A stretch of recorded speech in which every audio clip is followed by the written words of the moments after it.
Яхья бәян иткән яхшы хәбәр. Беренче бүлек. Иң башта сүз булган. Сүз Аллаһы белән булган. Һәм сүз Аллаһы булган. Сүз иң башта ул Аллаһы белән булган. Бар нәрсә сүз аша яратылган. Һәм яратылган һәр нәрсә аннан башка яратылмаган. Аңарда тормыш булган, һәм шул тормыш кешеләргә яктылык биргән. Яктылык караңгылыкта яктыра, караңгылык исә аны сүндерә алмаган. Аллаһы тарафыннан җибәрелгән Яхья исемле бер кеше бар иде. Яхья шаһидлек бирү өчен килде. Ул барысы да иман китерсеннәр дип, яктылык хакында шаһидлек бирергә килде. Ул үзе яктылык түгел, ләкин яктылык хакында шаһидлек бирү өчен җибәрелгән иде. Дөньяга килүче һәр кешене яктыртучы яктылык чын яктылык иде. Ул дөньяда булды, ләкин дөнья аның аша яратылган булуга карамастан аны танымады. Ул үз кешеләре янына килде, әмма үзенекеләр аны кабул итмәде.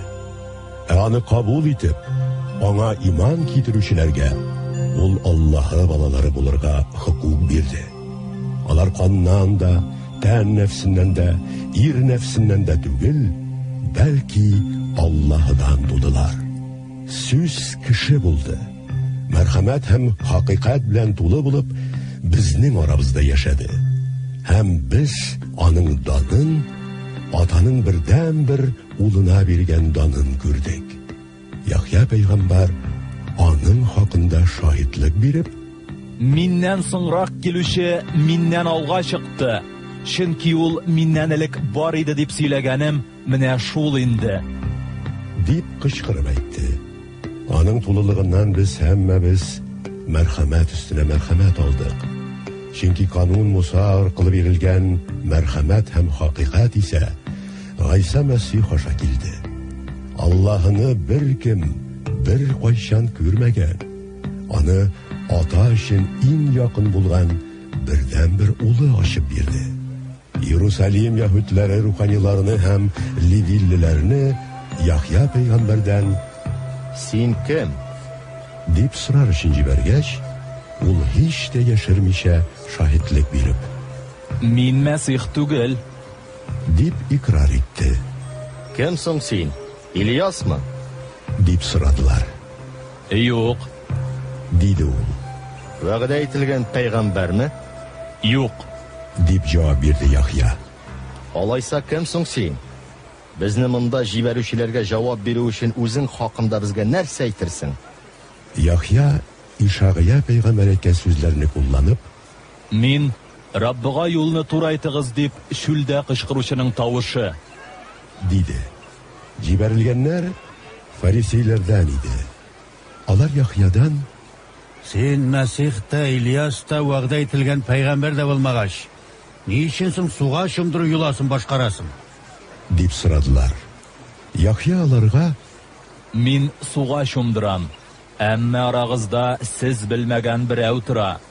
Минем артымнан килүче нәкъ менә ул инде. Ә мин аның аяк киеменең кайышын чишәргә дә лаеклы түгелмен» дип җавап бирде. Бу вакыйгалар Яхья пәйгамбәр чумдыра торган урында, Үрдүн елгасы аръягындагы Бәйтәниядә булды. Икенче көнне Яхья пәйгамбәр каршына килүче Гайсаны күреп әйтте: «Менә дөньяның гөнаһын үз өстенә алучы Аллаһы бәрәне. Миннән соңрак килүче бер зат миннән алга чыкты. Чөнки ул миннән элек бар иде дип сөйләгәнем ул үзе. Мин аны белми идем, ләкин ул Исраил халкына билгеле булсын өчен суга чумдырырга килдем». Яхья пәйгамбәр шаһидлек биреп өстәп әйтте: «Мин рухның күгәрчен рәвешендә Гайсәгә иңүен һәм аның өстендә калуын күрдем.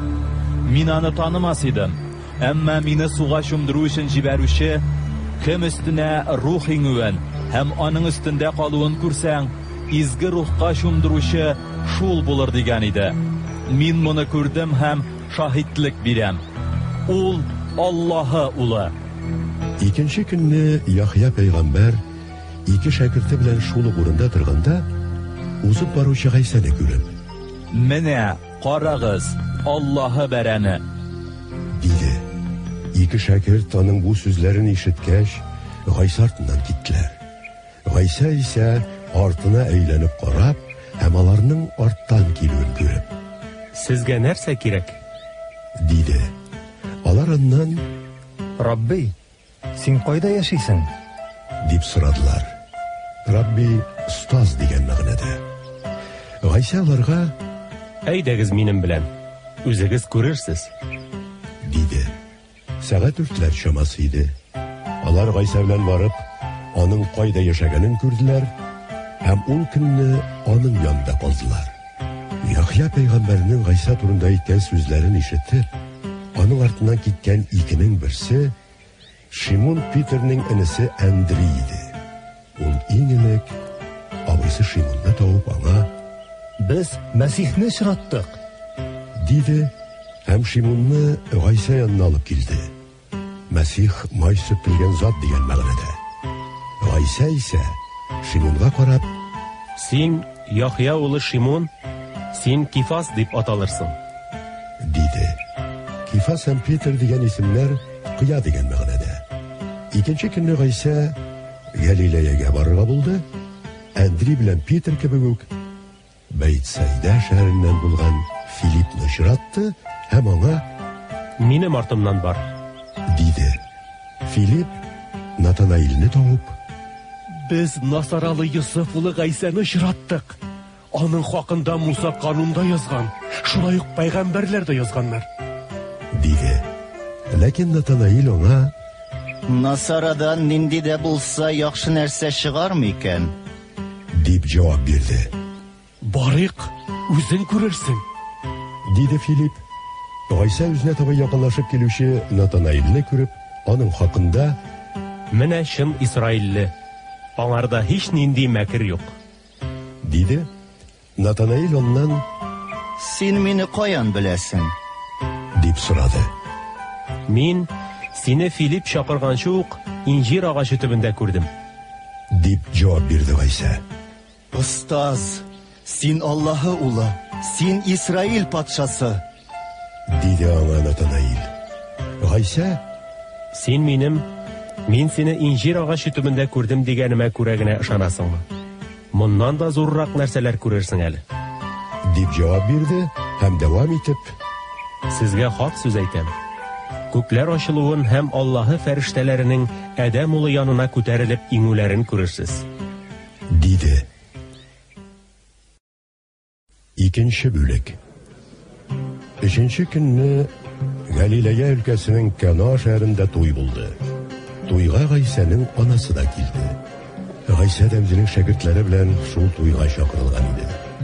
Шәраб җитмәгәч, Гайсаның анасы аңа Аларның шәрәпләре беткән. диде. Син ни өчен моны миңа әйтәсең? Минем әле вакытым килеп җитмәде.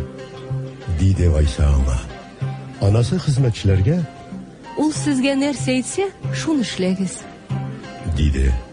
Анда яһүдләрнең йоласы буенча паклану өчен куелган 2 яки 3 үлчәү су сыйдырышлы 6 таш чүлмәк бар иде. Гайса хезмәтчеләргә Чүлмәкләрне су белән тутырыгыз. дип әйткәч, алар чүлмәкләрне мөлдерәмәй итеп тутырдылар. Шуннан соң Гайса аларга Инде шумырып алыгыз да туй башлыгына илтеп бирегез. диде. Алар илтеп бирделәр. Туй башлыгы шарапның кайдан икәнен белмиде. Бу турыда суны чумырып алган хезмәтчеләр генә белә иде. Туй башлыгы шарапка әйләнгән суны татып карагач, кияүне үз янына чакырып алып, Башта һәркем яхшы шәраб бирә. Инде җитәрлек ичелгәч, начаррагын китерә. Син яхшы шәрабны иң соңга калдыргансың. диде. Шулай итеп, Галилеяның Кана шәһәрендә мугҗизалы галәмәтләрен башлап җибәреп, Гайса үзенең данын күрсәтте һәм шәкертләре аңа иман китерделәр. Шуннан соң ул анасы, энеләре һәм шәкертләре белән бергә Капернаум шәһәренә килеп, берничә көнгә анда калды. Яһүдләрнең коткарылу бәйрәме якынлашкач, Гайса Иерусалимга килде. Уландагы Аллаһы йортында үгез, сарык, күгәрчен сатучыларны һәм акча алмаштыру итүчеләрне күргәч, Алдан шуда куйдып, барысына сарыкларны да, безләрне дә Аллаһы йортыннан куып чыгарды. Акча алмаштыручыларның өстәлләрен алдарып ташлап, акчаларын шәшеп җибәрде. Күгәрчен сатучыларга: Буларны моннан алып китегез. Минем атамның йортын базарга әйләндермәгез, диде. Аның шәкертләре: Мине синең йортыңа булган ярату хисе газаплый, дип язылган сүзләрне исләренә төшерделәр. Шуннан яһүдләр Гайсадан: Булай эшләргә хокукың барлыгын безгә нинди галәмәт белән исбат итә аласың? дип сорадылар. Гайса аларга: Бу Аллаһы йортын җимереп ташлагыз. Мин аны 3 көндә яңадан торгызачакмын, диде. Яһүдләр аңа әйттеләр: Бу Аллаһы йорты 46 ел төзелде. Ә син аны 3 көндә генә торгыза алырсыңмы? Әмма Гайса Аллаһы йорты дип үзенең тәне хакында әйткән иде. Гайса үледән терелтелгәч, шәкертләре аның бу турыда әйткәнен исләренә төшерделәр һәм изге язмага да, Гайса әйткән сүзләргә дә ышандылар. Коткарылу бәйрәме көннәрендә аның Иерусалимда күрсәткән мөгъҗизалы галәмәтләрен күреп, күпләр Гайсага иман китерделәр. Әмма бөтен кешеләрне үзе белгәнгә, алар турында кемнең дә булса сөйләп бирүенә Гайсаның ихтыяҗы юк иде. Чөнки кешеләрнең күңелләрендә нәрсә барын ул белде һәм шуңа күрә аларга ышаныч багламады. 3-нче бүлек. Яһүд башлыкларының фарисиләрдән булган Никодим атлысы төнлә Гайса янына килеп: Устаз, синең Аллаһыдан килгән устаз икәнеңне беләбез. Чөнки синең белән Аллаһы булмаса, син күрсәткән мөгъҗизалы галәмәтләрне беркем дә эшли алмас иде, диде. Сиңа хак сүз әйтәм. Беркем дә яңадан тумаса, Аллаһы патшалыгын күрә алмас, диде аңа Гайса. Никодим аннан: Кеше картайгач ничек итеп яңадан туа алсын? Ул анасы карынына кирип, 2нче тапкыр туа алыр микән? дип сорады. Гайса җавабында аңа әйтте: Сиңа хак сүз әйтәм. Әгәр кеше судан һәм рухтан тумаса, ул Аллаһы патшалыгына керә алмас. Тәннән туган тән, рухтан туган рух була. Минем сиңа сез яңадан туарга тиешсез дип әйтүемә гаҗәпләнмә. Җил кайда теләсә шунда исә, аның тавышын ишетәсең, ләкин кайдан килеп кая китүен белмисең. Рухтан туган һәркем белән нәкъ менә шулай була. Никодим аннан: Ничек алай була алсын? дип сорады. Син Исраил мөгаллиме була торып, шуны белмисеңме? диде аңа Гайса. Сиңа хак сүз әйтәм. Без нәрсә белсәк, шуны сөйлибез. Нәрсә күрсәк, шуңа шаһитлек бирәбез. Ә сез безнең шаһитлегебезне кабул итмисез. Сез җирдәге хәлләр турында сөйләгәнгә ышанмыйсыз икән, күктәгеләре хакында сөйләсәм ничек ышанырсыз? Күктән ингән Адәм улыннан башка берәүнең дә күккә күтәрелгәне юк. Адәм улына иман китерүче һәр кеше мәңгелек тормыш алсын өчен, Муса чүлдә йыланны күтәргән кебек, Адәм улы да күтәрелергә тиеш. Чөнки Аллаһы дөньяны шул кадәр яратты ки, улына иман китерүче беркем һәлак булмасын өчен, бәлки мәңгелек тормыш алсын өчен үзенең бердән-бер улын бирде. Аллаһы үзенең улын дөньяны хөкем итү өчен түгел, бәлки дөнья аның аша кутылсын өчен дөньяга җибәрде. Улына иман китерүче хөкем ителми, ә иман китермәүче инде хөкем ителде. Чөнки ул Аллаһның бердән-бер улына иман китермәде. Хөкем исә шуннан гыйбарәт. Дөньяга яктылык килде, әмма кешеләр эшләре яман булганга, яктылык урынына караңгылыкны яраттылар. Явызлык эшләүче һәркем яктылыкны нәфрәт итә, һәм үзенең эшләре ачык күренмәсен дип яктылыкка килми. Ә дөрестлек буенча эш итүче гамәлләренең Аллаһы аркылы эшләнгәнлеге ачык күренсен өчен яктылыкка килә. Шуннан соң Гайса шәкертләре белән Яһүди җиренә килде. Һәм алар белән бергә шунда калып, халыкны суга чумдырды. Яхья да Салим янындагы күп сулы Айнунда шунда килгән кешеләрне суга чумдыра иде. Ул вакытта Яхья төрмәгә утыртылмаган була. Яхья пәйгамбәрнең шәкертләре белән бер Яһүд кешесе арасында паклану йоласы турында бәхәс чыккач, алар Яхья пәйгамбәр янына килеп, Остаз, менә Үрдөннең аръягында синең белән булган һәм аның турында син шаһитлек биргән кеше халыкны суга чумдыра. Һәм барысы да аның янына баралар. диделәр. Яхья пәйгамбәр җавап итеп әйтте: Күктән бирелмәгән булса, кеше үзенә бер нәрсә дә кабул итә алмый. Сез мин Мәсих түгел, әмма аның алдыннан җибәрелдем дип әйткәнемне ишетүче шаһитләр. Кияү егетенең кәләше була, ә кияүнең янында тыңлап торучы дусты, аның тавышын ишетеп, шатланып куана. Минем куанычым да шулай тула. Ул үсәргә, мин кечерәергә тиеш. Югарыдан килүче һәр кемнән өстенрәк, ә җирдән булган, җирнеке булып, җирдәгечә сөйләр. Күктән килүче һәр кемнән өстендер. Ул үзе күргәннәре һәм ишеткәннәре турында шаһитлек бирә, әмма аның шаһитлеген берәү дә кабул итми. Аның шаһитлеген кабул итүче, Аллаһының хаклыгына инануын раслап, мөһер суккан була. Аллаһы җибәргән зат Аллаһы сүзләрен сөйләр. Чөнки Аллаһы рухны үлчәмичә бирә.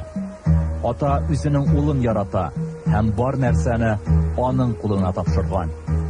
Улына иман китерүченең мәңгелек тормышы бар, ә улына иман китермәүче тормыш күрмәячәк. Бәлки аның өстендә Аллаһының ачуы торачак. 4-нче бүлек. Фарисейлар Гайсаның Яхья пәйгамбәргә караганда күбрәк шәкертләр җыюы һәм аларны суга чумдыру турында ишеттеләр. Хәлбуки кешеләрне Гайса үзе түгел, бәлки шәкертләре суга чумдыра иде. Бу турыда белгәннән соң Гайса Яһүдияне калдырып, тагын Галилеягә китте. Аңа Самария өлкәсе аша үтәргә туры килде. Самариядә Якуб үзенең улы Йосыфка биргән җир биләмәсенә якын урнашкан Сухар дигән шәһәрдә Якуб кыйсы бар иде. Юлда арыган Гайса шул кыйы янына килеп утырды. Көн урталары иде. Шәкертләре ризык сатып алу өчен шәһәргә киткәч, су алырга дип бер Самария хатыны килде. Гайса аңа: Миңа эчәргә бирче, диде. Хатын исә: Ничек итеп син Яһүд була торып миннән Самария хатыныннан эчәргә сорыйсың? диде. Ул бу сүзләрне Яһүдләр Самариялеләр белән аралашмаганга күрә әйтте.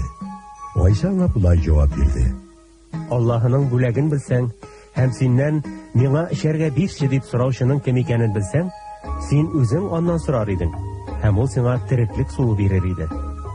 Хатын аңа әйтте: Әфәндем, синең чумырып алырга бер нәрсәң дә юк, ә кыю тирән. Син ул тереклек суын кайдан алырсың икән? Бу кыюны безгә Якуб атабыз биргән. Үзе дә, балалары да, мал туарлары да шушы кыюдан эчкәннәр. Син Якуб атабыздан да бигрәк мәллә? Гайса аңа җавап биреп әйтте: Бу суны эчкән һәркем янә сусар.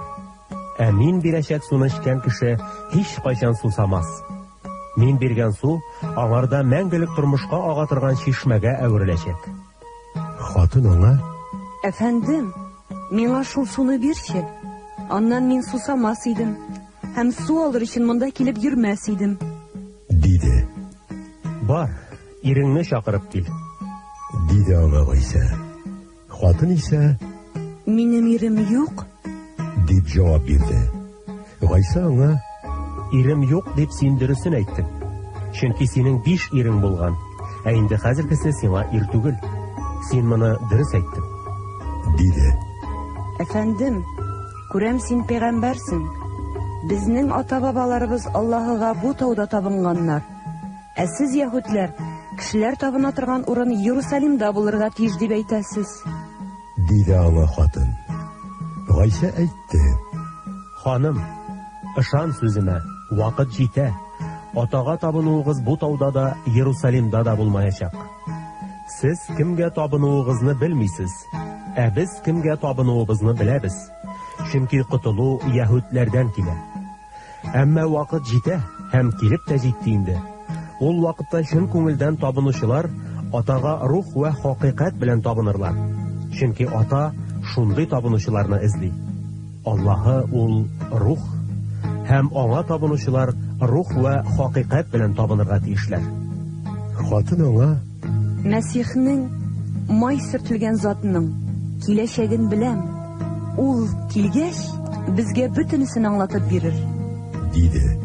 Гайса аңа: Синең белән сөйләшүче мин, ул үзе. Диде. Шул вакыт әйләнеп кайткан шәкертләре аның хатын белән сөйләшеп торуын күреп гаҗәпләнделәр, әмма берсе дә: Син аңардан нәрсә сорыйсың?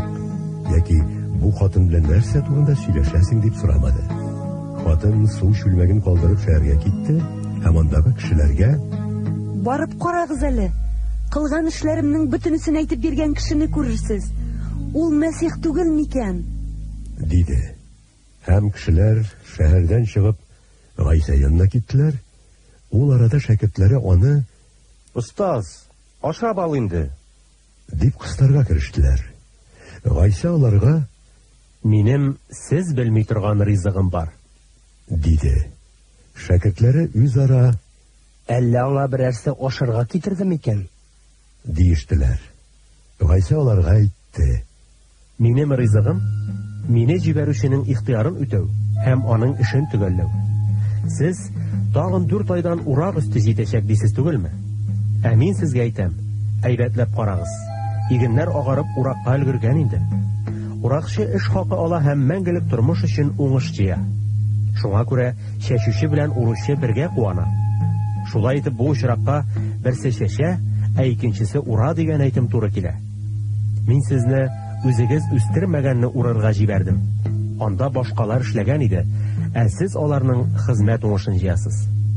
Алган эшләремнең бөтенесен әйтеп бирде дип шаһитлек иткән хатынның сүзен ишеткәч, әлеге шәһәрдәге Самариялеләрнең күбесе Гайсәгә иман китерде. Шунлыктан Самариялеләр аның янына килеп, аңардан үзләре янында калуын үтенеп сорадылар. Һәм ул анда 2 көнгә калды.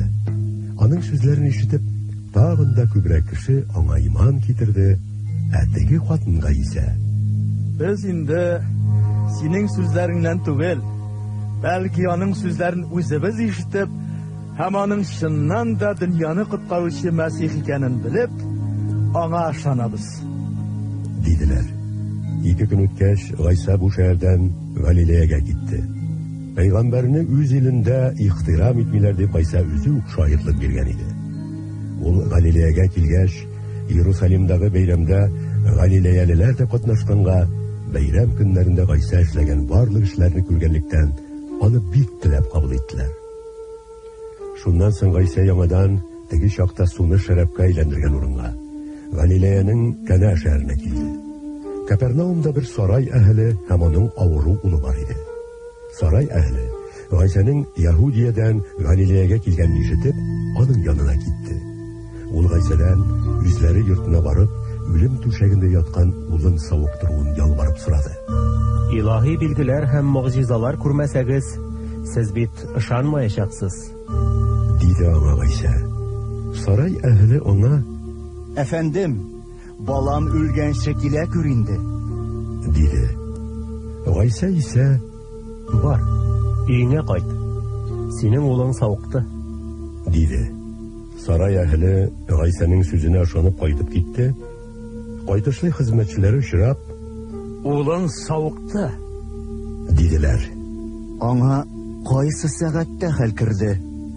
Дигән соравына алар аңа: Кичә көндезге сәгать 1ләрдә безгә аңардан китте.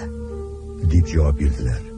Гайсаның улың савыкты дигән сүзләренең нәкъ шул сәгатьтә әйтелгәнен аңлагач, әтик шүзе дә, аның йортындагыларның барысы да Гайсәгә иман китерделәр. Бу Гайсаның Яһудиядән Галилеягә килгәч күрсәткән икенче мугҗизалы галәмәт иде. 5-нче бүлек. Шуннан соң Гайса Яһүдләрнең Иерусалимда булган бер бәйрәменә килде. Иерусалимда сарык капкасы янында Яһүдчә Бәйт-Хазда дип аталган буа баганалардан торган күбәле 5 корылма белән уратып алынган иде. Анда бик күп авырулар, сукырлар, аксаклар һәм паралич суккан кешеләр су кузгалуын көтеп яталар иде. Чөнки вакыт-вакыт Раббының бер фәрештәсе буага төшеп суны булгата һәм су булгану белән аңа беренче булып кергән кеше һәр төрле авырудан савыга икән. Шунда 38 ел буе авырып ятучы бер кеше бар иде. Гайса ул кешене күреп, һәм аның узак вакыт урын өстендә ятуын белеп, аннан Сауыгырга телисеңме? дип сорады. Авыру аңа: Әйе, әфәнде. Ләкин су булганган вакытта мине буага төшерер кеше юк. Мин анда барып җиткәнче башка берәү инде төшеп өлгергән була. дип җавап бирде. Тор. Ятагыңны ал да гир. Диде аңа Гайса. Кеше шунда ук терелде һәм ятагын алып китеп барды. Бу хәл шимбә көне булганга күрә, Яһүдләр савыккан кешегә: Бүген шимбә көн, безнең канун буенча син ятагыңны алып йөрергә тиеш түгел. диделәр. Ул аларга: Мине савык торган кеше миңа ятагыңны ал да кит дип әйтте. диде. Аңардан: Сиңа ятагыңны ал да кит дип әйткән кеше кем ул? дип сорадылар. Гайса җыелган халык арасына кирип югалганга, савыккан кеше аның кем икәнен белми иде. Соңрак Гайса аны Аллаһы йортында очратып: Менә син савыктың. Сиңа тагын да начаррак булмасын өчен, инде моннан соң гөнаһ кылма, диде. Ул кеше Яһүдләр янына барып, үзен сауыктыручының Гайса икәнен әйтте. Шушы эшне шимбә көнне эшләгәне өчен Яһүдләр Гайсаны зәрлекли башладылар. Гайса аларга: Минем атам һәр вакыт эшли. Мин дә эшлим. дип җавап бирде. Яһүдләр аны шимбә көнен бозу өчен генә түгел, бәлки бигрәк тә Аллаһыны үземнең атам дип атап, үзен Аллаһыга тиңләгәне өчен дә үтәргә теләделәр. Гайсаларның бу теләкләренә: Сезгә хак сүз әйтәм. Атасының нәрсә эшләвен күрмичә, улы үзе һич нәрсә дә эшли алмас, диде. Атасы нәрсә эшләсә, улы да шуны эшләр. Ата үзенең улын ярата һәм үзе эшләгән һәр эшен аңа күрсәтә. Ул аңа сезнең исегез китәрлек, моннан да зуррак эшләр күрсәтер әле. Ата үлгәннәрне терелтеп җанландырган кебек, улы да кемне теләсә шуны җанландыра. Ата беркемне дә хөкем итми. Ә үзен ихтирам иткән кебек, улын да һәркем ихтирам итсен өчен, ул бөтен хөкемне улына тапшырды. Кем улын ихтирам итми, шул аны җибәргән атаны да ихтирам итми. Сезгә хак сүз әйтәм. Минем сүземне тыңлаучы һәм мине җибәрүчегә иман итүче кеше мәңгелек тормышка ия була. Ул кеше хөкемгә дучар булмаячак, чөнки инде үлемнән тормышка күчте. Сезгә хак сүз әйтәм. Аллаһы улының тавышын ишетеп, үлгәннәр тереләчәк вакыт җитә, һәм ул вакыт килеп җитте дә инде. Үзендә тормыш булган кебек, улында да булсын дип, ата улына тормыш бирде. Ата улына хөкем итү хокукында бирде, чөнки ул адәм улы. Моңа гаҗәпләнмәгез, чөнки кабердәгеләрнең һәммәсе Аллаһы улының тавышын ишетеп, яхшылык эшләгәннәр яшәү өчен, ә явызлык эшләгәннәр хөкем ителү өчен каберләрдән чыгачак вакыт якынлашып килә. Мин үземнән үзем бер нәрсә эшли алмыйм. Ничек ишетсәм, шулай хөкем итәм. Һәм минем хөкемем гадел, чөнки мин үз ихтиярымны түгел, бәлки мине җибәрүченең ихтиярын эзлим. Әгәр дә мин үземнең хакта шаһидлек бирәм икән, минем шаһидлегем бернигә дә тормас иде. Минем хакта шаһидлек бирүче башка берәү бар, һәм мин беләм, аның минем хакта биргән шаһидлеге хак. Сез Яхья пәйгамбәр янына кешеләр җибәрдегез, һәм ул хакыйкать хакында шаһидлек бирде. Ләкин мин кешеләрнең шаһидлегенә мохтаҗ түгел, ә буларны сез котылсын өчен сөйлим. Яхья янучы һәм нур бирүче яктырткыч иде. Ә сез аның яктылыгы астында бераз вакыт кына куанырга теләдегез. Әмма минем шаһидлегем Яхьяныкыннан зуррак. Мин атаның төгәлләргә дип миңа биргән эшләрен башкарам. Мин эшләгән шул эшләр мине атам җибәргән булуына шаһидлек бирәләр. Мине җибәргән ата минем хакта үзе шаһидлек бирде. сезнең бер кайчан да аның тавышын ишеткәнегез, йөзен күргәнегез юк. Аның сүзе сездә тормый, чөнки сез ул җибәргән затка ышанмыйсыз. Мәңгелек тормышка ия булырга теләп, сез изге язмада язылганнарны тикшерәсез. Алар нәкъ минем хакта шаһидлек бирәләр. Әмма сез тормыш алу өчен минем яныма килергә теләмисез. Кешеләрнең мине данлауларына мохтаҗлыгым юк. Мин сезне беләм, сездә Аллаһны ярату юк. Мин атам исеменнән килдем, сез мине кабул итмисез. Үз исеменнән килгәнне кабул итәсез. Сез бер-берегездән дан кабул итәсез, бердән-бер Аллаһыдан булган данны эзләмисез. Шулай булгач, сез ничек итеп ышана алырсыз икән? Мин сезне атам алдында гаепләрмен дип уйламагыз. Сезне гаепләүче, сез өмет багылаган Муса. Сез Мусага ышансагыз, миңа да иман китерер идегез, чөнки ул минем хакта язды. Ул язганнарга ышанмый торып, минем сүзләремә ничек ышанырсыз? 6-нчы бүлек. Шуннан соң Гайса Галилея диңгезенең аръягына китте. Ул диңгез шулай ук Тибриас диңгезе дип атала иде. Авыруларны савыктырган мөгъҗизалы галәмәтләрен күреп, аның артыннан бик күп халык иярде. Гайса тауга менгәч, шәкертләре янына утырды. Яһүдләрнең коткарылу бәйрәме якынлашып килә иде. Гайса күзләрен күтәрде һәм үзенә таба күп халыкның килүен күреп Филиппкә: "Аларны ашату өчен икмәкне кайдан сатып алырбыз икән?" диде. Ул бу сүзләрне Филиппны сынау өчен генә әйтте, чөнки нәрсә эшләячәген үзе белә иде. Филипп: "Аларның һәрберсенә аз-аз гына бирү өчен дә 200 динарлык икмәк җитмәс", дип җавап бирде. Шәкертләрнең берсе, Шимон Петрның энесе Андрей: "Монда бер малайның 5 арпа икмәге һәм 2 балыгы бар. Әмма мондый күп халык өчен ул нәрсә инде?" диде. "Аларга утырырга кушыгыз", диде Гайса. Ул урында исә чирәм күп иде. Шулай итеп, 5000 чамасы ир-ат чирәмгә утырды. Гайса икмәкне алып, шөкранә кылып, утыручыларга көләште. Балыклар белән дә шулай эшләгәннән соң, һәркемгә теләгән кадәр бирде.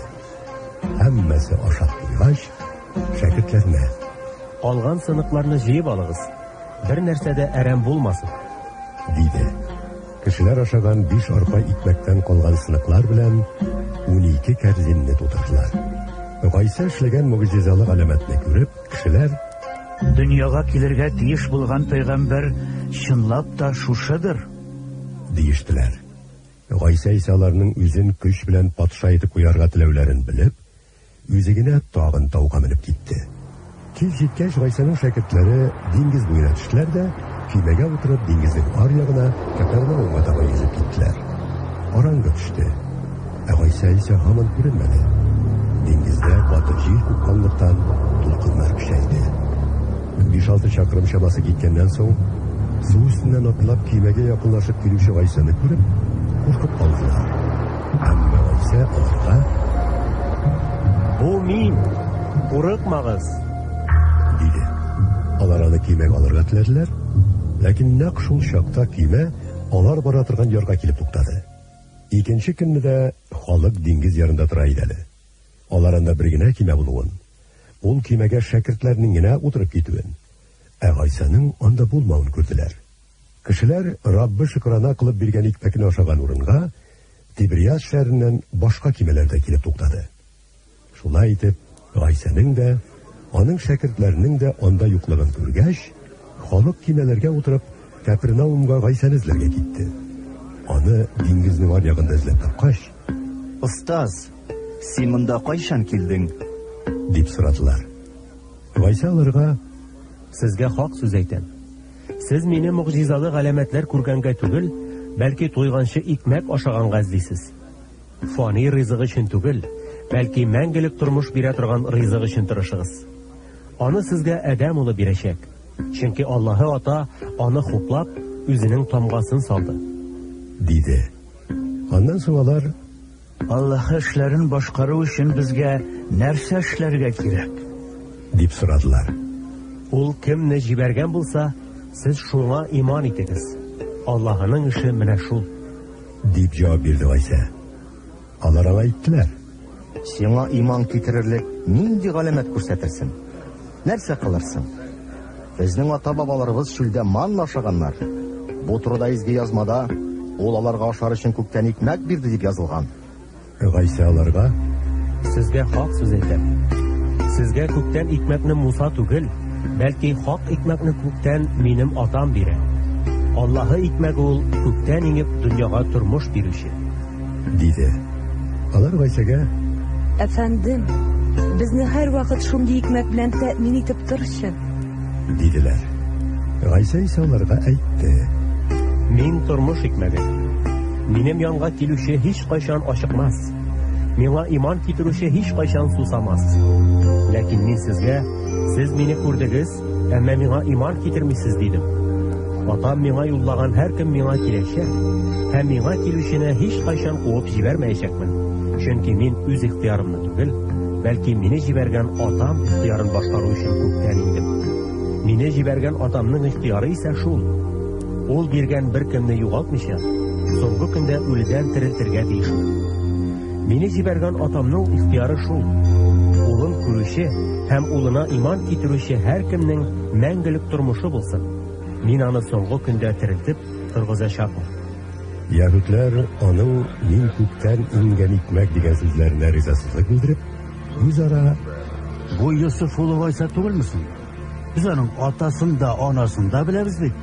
Ничек ул мин күктән иңдем дип сөйли ала икән? Диештеләр.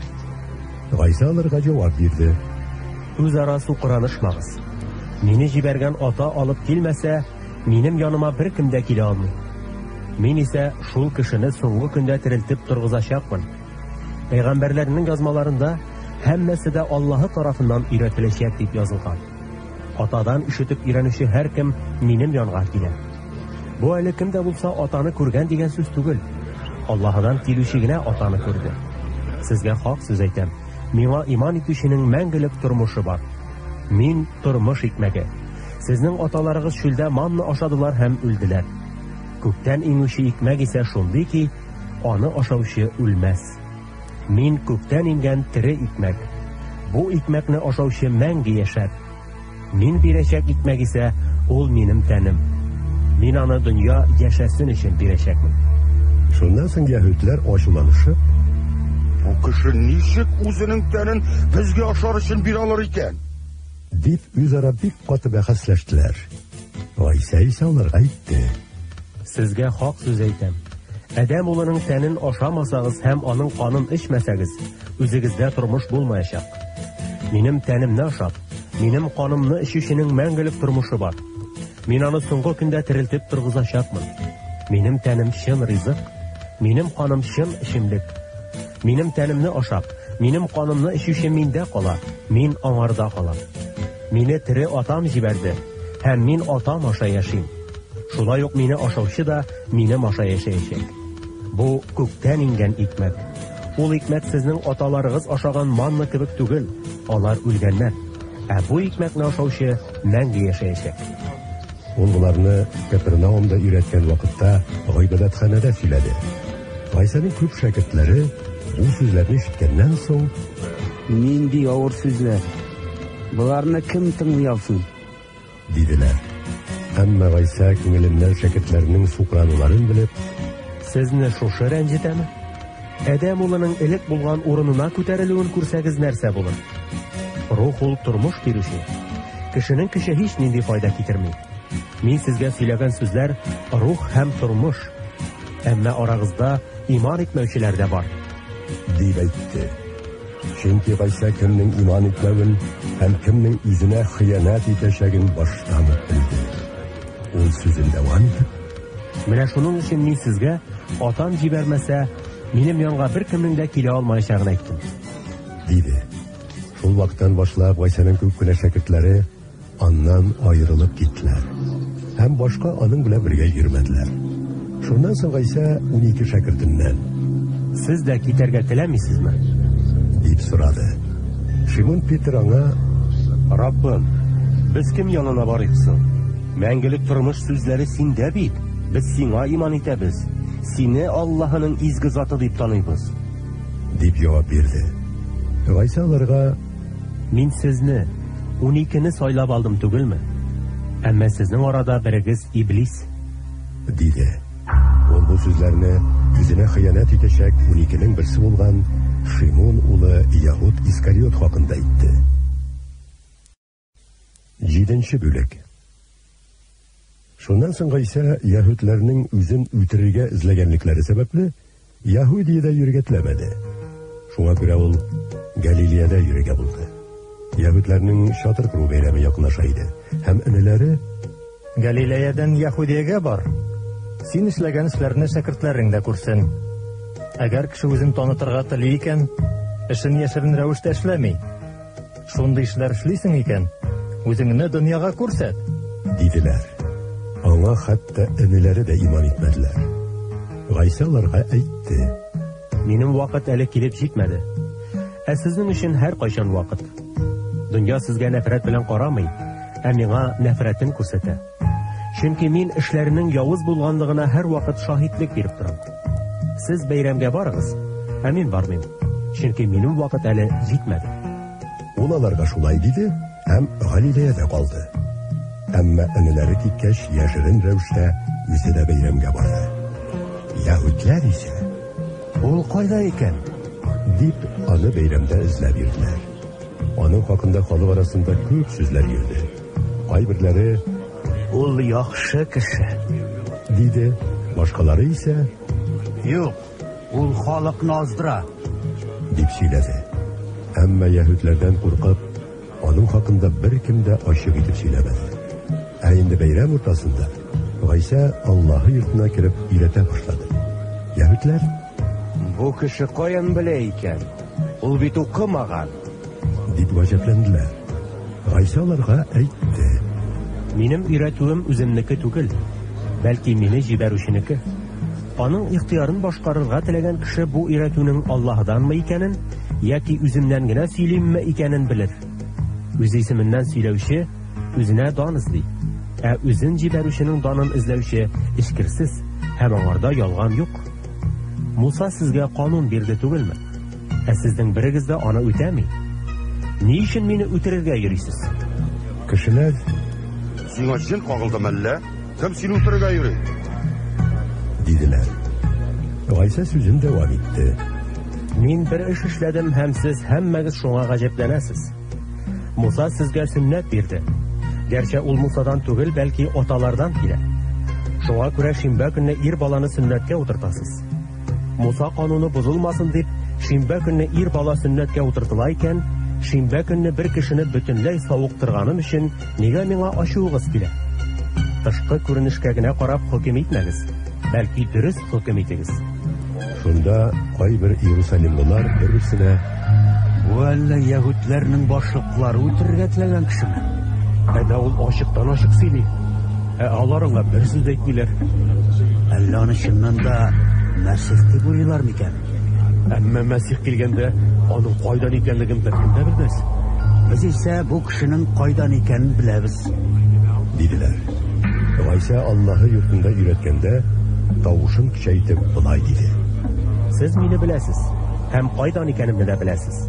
Ләкин мин үземнән үзем килмәдем, һәм мине җибәрүче хак. Сез аны белмисез, ә мин аны беләм, чөнки мин аннан килдем. Мине ул җибәрде. Алар Гайсаны тотып алырга теләделәр, ләкин берсе дә аңа кул кидермәде. Чөнки аның вакыты килеп җитмәгән иде. Халык арасында исә күп кешеләр аңа иман китерделәр һәм Мәсих килгәч бу зат күрсәткәннән дә күбрәк илаһи билгеләр күрсәтер микән? диештеләр. Фарисилар халыкның Гайса хакында шундый сүз йөрткәннәрен ишеттеләр. Һәм баш руханилар белән фарисилар аны тотып алу өчен тәртип саклаучыларны җибәрделәр. Гайса Мин сезнең арада озак булмам. Тиздән үземне җибәрүче янына кире кайтачакмын. Мине эзләрсез, әмма тапмассыз. Мин булачак урынга сез килә алмассыз. дип әйтте. Шунда яһүдләр үзара Без таба алмаслык нинди урынга китмәкче була икән? Әллә греклар арасына таралып яшәүче безнекеләр янына китеп грекларны өйрәтергә тели икән? Аның мине эзләрсез, әмма тапмассыз. Мин булачак урынга сез килә алмассыз дигән сүзләре нәрсәне аңлата икән? Диештеләр. Бәйрәмнең соңгы бөек көнендә Гайса торып басты һәм көчле тавыш белән әйтте: Сусаган кеше минем янга килсен һәм эчсен. Миңа иман итүченең изге язмада әйтелгәнчә, күңел түреннән елгалар булып тереклек суы агачак. Ул моны үзенә иман китергәннәр алачак рух хакында әйтте. Әле Гайса данланмаганга, аларга изге рух бирелмәгән иде. Аның бу сүзләрен тыңлап торган халык арасында кайберләре: Ул чынлап та вәгъдә ителгән пәйгамбәр диделәр. Берәүләре: Бу Мәсих. Ә башкалары: Мәсих Галилеядан килер микән? Изге язмада Мәсих Дауд нәселеннән булачак, һәм Дауд шәһәреннән Бәйтлехемнән киләчәк дип язылган түгелме? Диделәр. Шулай итеп халык арасында Гайса хакында бәхәс чыкты. Кайберләр аны тотып алырга теләделәр, ләкин берсе дә аңа кул тидермәде. Тәртип саклаучылар баш рухаилар белән фарисейлар янына кайткач, алардан: Ни өчен аны тотып китермәдегез? Дип сорадылар. Тегеләр: Берәүнең дә һич кайчан ул кеше сөйләгән кебек сөйләгәне юк. Дип җавап бирделәр.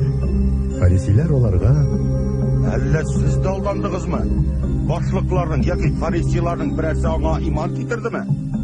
Канунны белмәүче бу халык белән генә китергән.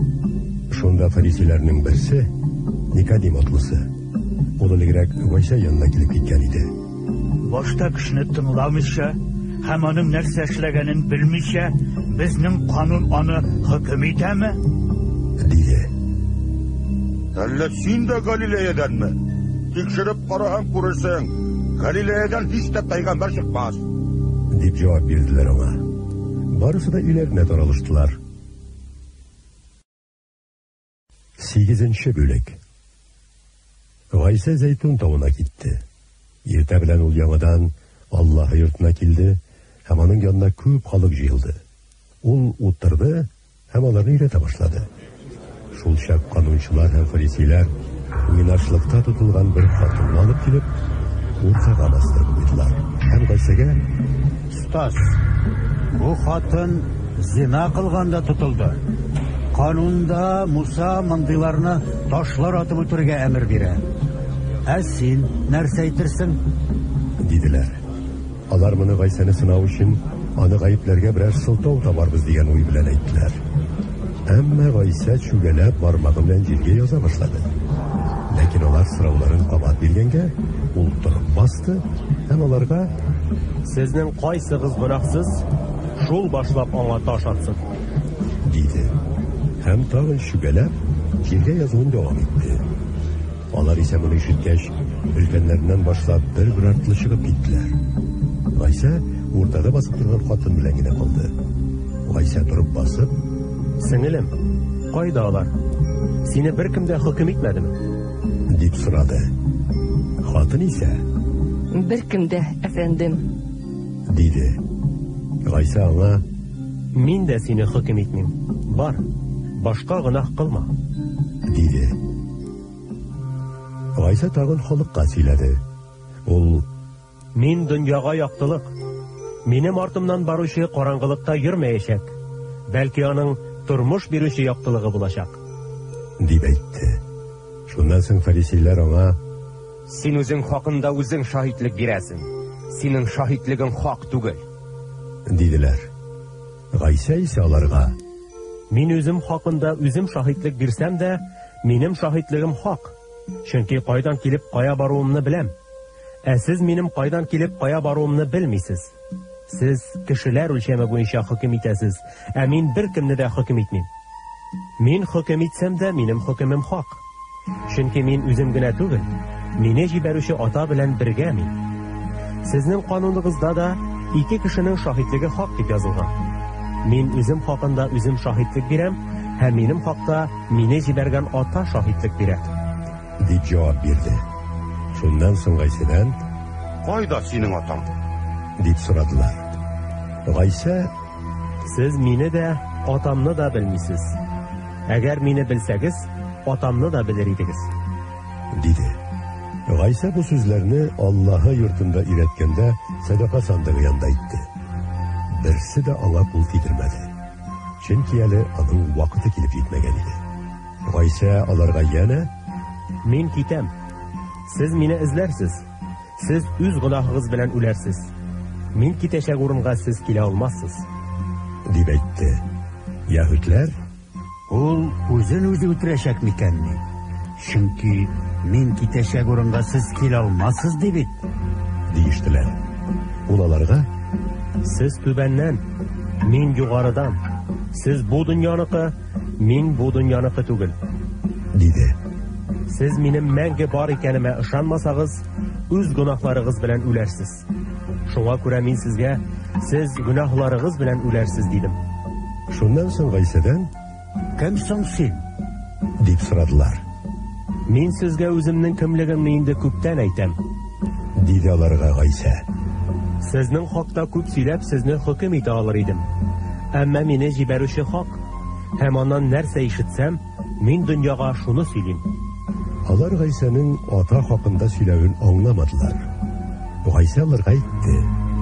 Сез Адәм улын күтәргәч, минем мәңге бар икәнемне һәм үзлегемнән һич нәрсә эшләмәвемне, бәлки атам ничек өйрәткән булса, шулай сөйләвемне белерсез. Мине җибәрүче минем белән. Атам мине ялгыз калдырмады, чөнки мин һәр вакыт ул теләгән эшләрне генә эшлим. Ул шушы сүзләрне сөйләгән чакта күпләр аңа иман китерделәр. Гайса үзенә иман китергән яһүдләргә Минем сүзләремне тотсагыз, чыннан да минем шәкертләрем булырсыз. Хакыйкатьне белерсез һәм хакыйкать сезне ирекле итәр. дип әйтте. Без Ибраһим нәселеннән, Диделәр алар аңа. һәм бер кайчанда һич кемнең дә кылы булмадык. Ничек соң син ирекле булырсыз дисең? Сезгә хак сүз әйтәм. Гөнаһ кылучы һәркем гөнаһ кылыр. Кул өйдә мәңге тормый, ә атаның улы анда мәңге тора. Шулай итеп, улы сезне ирекле итсә, сез чын мәгънәсендә ирекле булачаксыз. Мин сезнең Ибраһим нәселеннән булуыгызны беләм. Әмма минем сүзләремә сездә урын булмаганга күрә, сез мине үтерергә йөрисез. Мин атам янында күргәннәрем хакында сөйлим, ә сез үз атагыз янында ишеткәннәрне эшлисез. Диде аларга Гайса. Алар җавап биреп, Безнең атабыз Ибраһим, диделәр. Гайса аларга әйтте. Сез Ибраһим балалары булсагыз, Ибраһим эшләрен эшләр идегез. Ә хәзер мине Аллаһдан ишеткән хакыйкатьне сөйләгән бәндәне үтерергә йөрисез. Ибраһим алай эшләмәде. Сез үз атагызның эшләрен эшлисез. Алар аңа Без уйнаштан тумаган. Безнең атабыз бер генә, ул Аллаһы. диделәр. Гайса аларга әйтте. Атагыз Аллаһы булса, сез мине яратыр идегез. Чөнки мин Аллаһдан килдем. Мин үзлегемнән килмәдем, мине ул җибәрде. Ни өчен сез мин сөйләгәннәрне аңламыйсыз? Чөнки сез минем сүземне тыңлый алмыйсыз. Сезнең атагыз Иблис, һәм сез атагызның теләкләрен үтәргә телисез. Ул баштан ук кеше үтерүче булып, хакыйкатьне тотмады, һәм хәзер дә тотмый, чөнки аңарда хакыйкать юк. Ул ялган сөйләгән вакытта үзенекен сөйли, чөнки ул ялганчы һәм ялганның атасы. Ә сез мин хакыйкатьне сөйләгәнгә күрә минем сүзләремә ышанмыйсыз. Минем гөнаһта гаепле булуымны кайсыгыз исбат итә алыр? Әгәр хакыйкатьне сөйлим икән, ни өчен минем сүзләремә ышанмыйсыз? Кем Аллаһыдан булса, ул Аллаһы сүзләрен тыңлар. Ә сез Аллаһыдан булмаганга күрә тыңламыйсыз. Моңа яһүдләр син Самарияле, синең эчеңдә чин бар. Әллә бу дөрес түгелме? диделәр. Гайса җавап бирде. Миндә җен юк. Мин атамны хөрмәт итәм, ә сез мине хур итәсез. Хәер, мин үземә дан эзләмим. Эзләүче башка берәү бар, һәм ул хөкем итә. Сезгә хак сүз әйтәм. Кем минем сүземне тота, ул һич кайчан үлем күрмәячәк. Яһүдләр аңа Менә хәзер синдә җен барлыгына һич шигебез калмады. Ибраһим да, пәйгамбәрләр дә үлгәннәр. Ә син, кем минем сүземне тота, ул бер кайчанда вафат булмас дисәң. Син атабыз Ибраһимнан да бигрәкме? Ул үлгән, пәйгамбәрләр дә үлгәннәр. Син үзеңне кем дип саныйсың? Гайса җавап бирде. Үземне үзем данлыйм икән, минем даным буш булыр. Сез Аллаһыбыз дип атаган атам мине данлый. Сез аны белмисез, ә мин аны беләм. Аны белмим дисәм, сезнең кебек ялганчы булыр идем. Әмма мин аны беләм һәм аның сүзен тотам.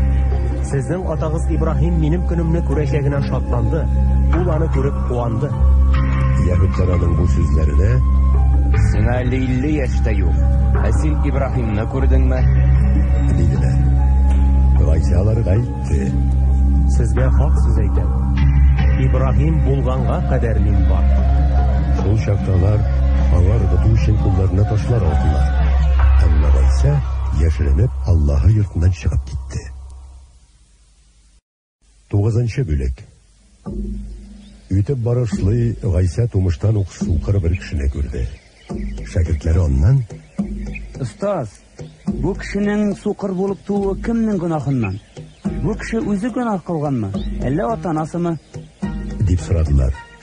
Гайса җавап бирде: Бу кеше үзенең гөнаһы өчен дә, ата-анасының кылган гөнаһы өчен дә сукыр түгел.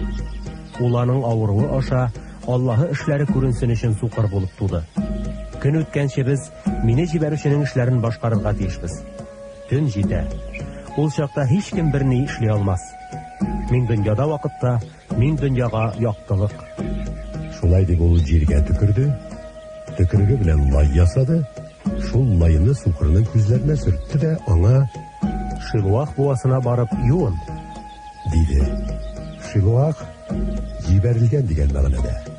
Ул барып юынды һәм күзләре күрә торган булып кайтты. Аның күршеләре һәм элек хәер сорашып утыруын күргән кешеләр: Бу соң теге хәер сорашып утырган кеше түгелме? Диделәр. Кайберләре бу шул, ә кайберләре шуңа охшаган диделәр. Сукыр үзе исә: Мин шул кеше, дип әйтте. Аннан: Күзләрең ничек ачылды соң? Дип сорадылар. Ул җавап биреп: Гайса атлы кеше лай ясап күзләремә сөртте. Аннан Шилуах буасына барып юын диде. Мин барып юындым һәм күзләрем ачылды. Диде ул. Аннан ул кеше кайда дип сорагач: Мин белмим, дип җавап бирде. Элек сукыр булган бу кешене фарисилар янына алып бардылар. Ә Гайса лай ясап сукырның күзләрен ачкан көн шимбә көн иде. Фарисилар да аннан ничек күрә башлауы хакында сораштылар. Ул аларга: ул минем күзләремә лай сылады. Мин юындым да күрә башладым, диде. Кайбер фарисилар исә: Бу кеше шимбә көнне тотмый, шуңа күрә ул Аллаһыдан түгел, дип әйттеләр. Ә башкалары: Гөнаһлы кеше мондый мөгъҗизалы галәмәтләрне ничек эшли алсын? Диделәр. Һәм алар арасында бәхәс чыкты.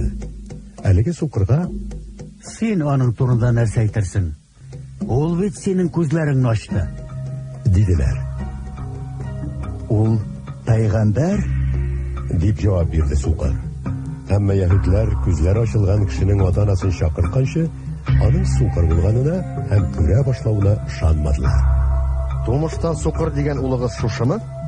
Әмма хәзер ул ничек күрә ала? Дип сорадылар алар. Ата-анасы аларга: Без аның улыбыз икәнен һәм сукыр булып туганын беләбез. Ә аның ничек күрә башлавында күзләрен кем ачканын да белмибез. Ул инде балигъ булган, үзеннән сорагыз. Үзе хакында үзе сөйләсен. Дип җавап бирделәр. Сукырның ата-анасы яһүдләрдән курыкканга күрә шулай диде. Чөнки яһүдләр Гайсаның Мәсих икәнен иqrar итүче һәркемне гыйбадәтханадан аерырга дип сүз куешкан иделәр. Шунлыктан аның ата-анасы: ул инде балигъ булган, үзеннән сорагыз диделәр. Шулай итеп яһүдләр элек сукыр булган кешене икенче тапкыр чакырып аңа: Аллаһны ихтирам ит. Без ул кешенең гөнаһлы икәнен беләбез, диделәр. Ул аларга: ул гөнаһлымы, түгелме, анысын белмим. Шуны гына беләм. Мин сукыр идем, ә хәзер күрәм, дип җавап бирде. Алар аннан: ул нәрсә эшләде? Синең күзләреңне ничек ачты? Дип тагын сорадылар. Ул аларга: Мин инде сезгә сөйләдем, ә сез тыңламадыгыз. Ни өчен тагын ишетергә телисез? Әллә сез дә аның шәкертләре булырга җыенасызмы? Дип җавап бирде. Алар аңа бик ачуланып, Син аның шәкерте. Без Муса шәкертләре. Без Аллаһның Мусага сөйләгәнен беләбез. Әмма моның кайдан икәнен белмибез. Диделәр. Күрә башлаган кеше аларга җавап биреп, булай диде. Шунысы гаҗәп тә. Сез аның кайдан икәнен белмисез, ә ул минем күзләремне ачты. Без Аллаһның гөнаһлыларны тыңлабавын беләбез. Әмма Аллаһка табынучыны һәм аның ихтиярын башкаручыны ул тыңлый. Кемнең дә булса тумыштан сукыр кешенең күзләрен ачуы турында гомердә дә ишетелгән юк. Ул кеше Аллаһыдан булмаса, һеч нәрсә булдыра алмас иде. Башыңнан аягыңа тикле гөнаһка тугансың. Нигә безне өйрәтәсең? Дип, аны куып чыгардылар. Гайса аны куып чыгарганнарын ишеткәч, аны табып, Син Адәм улына ышанасың? Дип сорады. Ул исә, Әфәндем, мин аңа ышансын өчен, аның кем икәнен әйтсәнә. Дип җавап бирде. Гайса әйтте. Син аны күрдең. Хәзер синең белән ул сөйләшә. Ул исә, Раббым, мин ышанам. Дип, аның алдына тезләнеп, аңа табынды. Гайса, Мин бу дөньяга күрми торганнар күрсен, ә күрә торганнар сукрайсын дип хөкем итү өчен килдем. Дип әйтте. Аның янында булган кайбер фарисейлар моны ишеткәч, Әллә без дә сукырмы? Диделәр. Сез сукыр булсагыз, гөнаһыгыз өчен гаепле булмас идегез. Ә сез күрәбез дигәнлектән гөнаһыгыз үзегездә кала. Дип әйтте Гайса. 10-нчы бүлек. Сезгә хак сүз әйтәм. Кем сарык утарына капкадан түгел, бәлки башка юл белән керә, ул карак һәм юлбасар. Ә капкадан керүче сарыкларга көтүче була. Аңа сакчы капка ача, сарыклар аның тавышын ишетәләр һәм ул сарыкларын исемнәре белән чакырып, аларны алып чыга. Үзенең бар сарыкларын алып чыкканнан соң, ул алар алдыннан бара. Ә сарыклар аның артыннан баралар, чөнки аның тавышын таныйлар. Алар чит кеше артыннан бармыйлар, ә аннан качып китәләр, чөнки аның тавышын танымыйлар. Гайса аларга бу гыйбрәтле хикәяне сөйләде. Ләкин кешеләр аның нәрсә хакында сөйләгәнен аңламадылар. Шулай итеп Гайса аларга янә, Сезгә хак сүз әйтәм. Мин сарыкларга капка.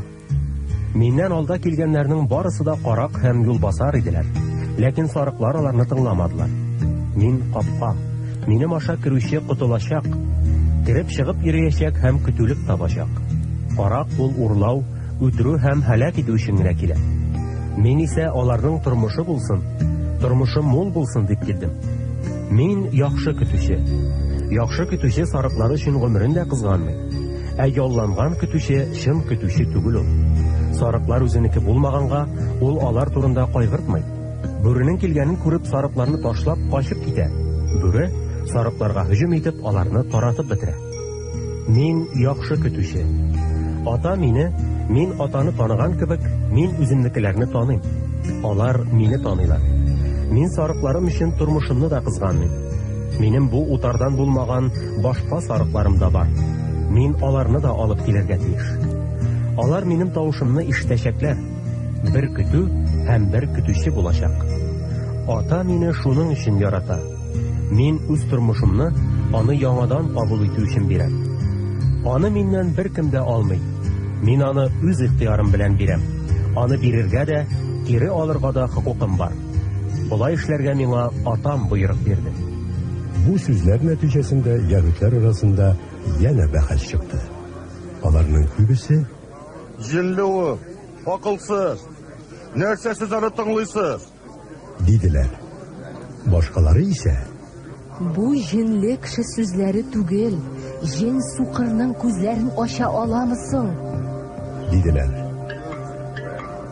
Кыр җиткәч, Иерусалимда яңару бәйрәме вакытында Гайса Аллаһы йортында Сөләйман әйварында йөргән чакта, яһүдләр аның тирәсенә җыелып, Син безне газаплы билгесезлектә озак тотарсыңмы? Син Мәсих булсаң, безгә ачык итеп әйт. Диделәр. Гайса аларга булай дип җавап бирде. Мин сезгә әйттем, Сез ышанмыйсыз. Атам исеменнән кылган гамәлләрем минем хакта шаһитлек бирәләр. Әмма сез ышанмыйсыз. Чөнки сез минем сарыкларымнан түгел. Минем сарыкларым тавышымны ишетәләр. Мин дә аларны таныйм, һәм алар минем арттан баралар. Мин аларга мәңгелек тормыш бирәм. Алар һич кайчан да һәлак булмаячаклар, һәм аларны беркем дә минем кулдан тартып ала алмаячак. Аларны миңа биргән атам һәммәсеннән дә бөек. Атамның кулыннан аларны тартып алырга беркемнең дә көче җитмәячәк. Мин һәм ата бер. Шуннан соң яһүдләр аның тиргәтләп тагын кулларына ташлар алдылар. Гайса исә аларга: Мин сезгә атам исеменнән күп яхшы эшләр күрсәттем. Шуларның кайсысы өчен мине ташлар атып үтерергә телисез? Дип әйтте. Яһүдләр аңа: Без сине яхшы эшләрең өчен түгел, бәлки Аллаһны хөрмәт итмичә, аңа каршы күфер сүз сөйләвең, үзең кеше була торып, үзеңне Аллаһы дип әйтүең өчен үтерергә телибез. Дип җавап бирделәр. Гайса аларга: Аллаһның сез илаһлар дидем мин дип әйткән сүзләре сезнең кануныгызда язылган түгелме? Аллаһы үзенең сүзе бирелгән кешеләрне илаһлар дип атады, ә изге язма юкка чыгарыла алмый. Ничек соң сез миңа ата изге эшкә айырып дөньяга җибәргән затка мин Аллаһы улы дип әйткәндә күфер сөйлисең дисез? Мин атамның эшләрен башкармыйм икән, миңа ышанмагыз. Ә инде башкарам икән, минем үземә ышанмасагыз да, атамның миндә, минем аңарда икәнлекне белү һәм аңлау өчен эшләремә ышаныгыз. Дип әйтте. Шунда тагын кулга алырга тырыштылар, әмма ул алардан качып китте. Шуннан соң Гайса тагын Үрдүннең аръягына, элек Яхья шумдырган урынга китте, һәм шунда калды. Күпләр аның янына килделәр, һәм бер-берсенә: Яхья һич бер мөгъҗизалы галәмәт күрсәтмәде. Әмма Яхьяның бу кеше турында әйткәннәре һәммәсе дә дөрес булды. Диделәр. Һәм анда күпләр аңа иман китерде. 11-нче бүлек. Мәрьям һәм аның апасы Марта яшәгән Бәйтәния авылында Лазар исемле бер кеше авырый иде. Мәрьям авырып ятучы Лазарның сеңелесе, Раббының аякларын хуш исле май белән майлап, чәче белән сөрткән кыз. Кыз туганнар Гайсәгә: Раббым, якын дустың Лазар авырый дип хәбәр җибәрделәр. Гайсә бу турыда ишеткәч: Бу авыру үлемгә дигән шир түгел, бәлки Аллаһның данлануы өчен, һәм бу авыру аша Аллаһы улы данлансын өчен диде. Гайсә Мартаны, аның сеңелесен һәм Лазарны ярата иде. Әмма Лазарның авыру икәнен ишеткәч тә, ул әле биредә тагын 2 көнгә тоткарланды. Шуннан соң шәкертләренә: Яңадан Яһудиягә барыйк диде. Шәкертләре аңа: Устаз, әле күптән түгел генә яһүдләр сине ташлар атып үтерергә йөргәннәр иде. Син тагын шунда барасыңмы? Диделәр. Гайса җавап бирде: Көн яктылыгы 12 сәгать түгелме соң? Көндез йөрүче абынмый, чөнки бу дөньяның яктысын күрә. Ә төнлә йөрүче абына, чөнки аңарда яктылык юк. Шуннан соң Гайса сүзен дәвам итте. Достыбыз Лазар йоклап киткән. Мин аны уятырга барам. Аның шәкертләре: Раббыбыз, йоклап киткән булса савыгыр диделәр. Гайса аның үлгәнлеге хакында әйткән иде, алар исә гадәттәге йокы турында сөйли дип уйладылар. Шуңа күрә Гайса аларга ачык итеп: Лазар үлде. Сез ышансын дип, анда булмаганыма сезнең өчен шатланам. Әйдәгез, аның янына барыйк диде. Игезәк кушаматлы Томас шәкертләргә: Әйдәгез, киттек. Аның белән бергә без дә үлик диде. Бәйтәниягә килеп җиткәч, Гайса Лазарның инде 4 көн буена кабердә ятуын ишетте. Бәйтәния исә Иерусалимга 3 чакрым чамасы гына иде. Абыйлары өчен кайгыручы Марта белән Мәрьямне юатырга байтак яһүдләр килгән иде. Марта Гайсаның килүе хакында ишеткәч, аны каршы алырга чыкты. Мәрьям исә өйдә калды. Марта Гайсәгә әйтте: Раббым, син монда булсаң, абыем үлмәгән булыр иде. Әмма хәзер дә беләм, син Аллаһыдан нәрсә генә сорасаң да, ул сиңа бирәчәк. Гайса аңа: Абыең үледән тереләчәк, диде. Соңгы көндә, үледән терелү вакытында аның тереләчәген беләм, диде Марта. Гайса исә: мин терелү һәм тормыш. Миңа иман итүче үлсә дә яшәячәк. Яшәүче һәм миңа иман китерүче һәркем һич кайчан үлмәс. Син моңа ышанасың? Диде. Марта аңа: әйе, Раббым, синең дөньяга килергә тиеш булган Мәсих Аллаһы улы икәнеңә ышанам. Диде. Моны әйткәч, Марта китеп барды һәм сиздермичә генә сеңлесе Мәрьямне чакырып: Остаз монда, ул сине чакыра. Диде. Мәрьям моны ишеткәч тә тиз генә урыныннан торып, Гайса янына китте. Ул вакытта Гайса әле авылга кермичә, Марта белән очрашкан урында тора иде. Мәрьям белән бергә булган юатучы ягүтләр аның җәһәт кенә торып чыгып китүен күрделәр һәм елау өчен кабер янына китте дип уйлап, аның артыннан киттеләр.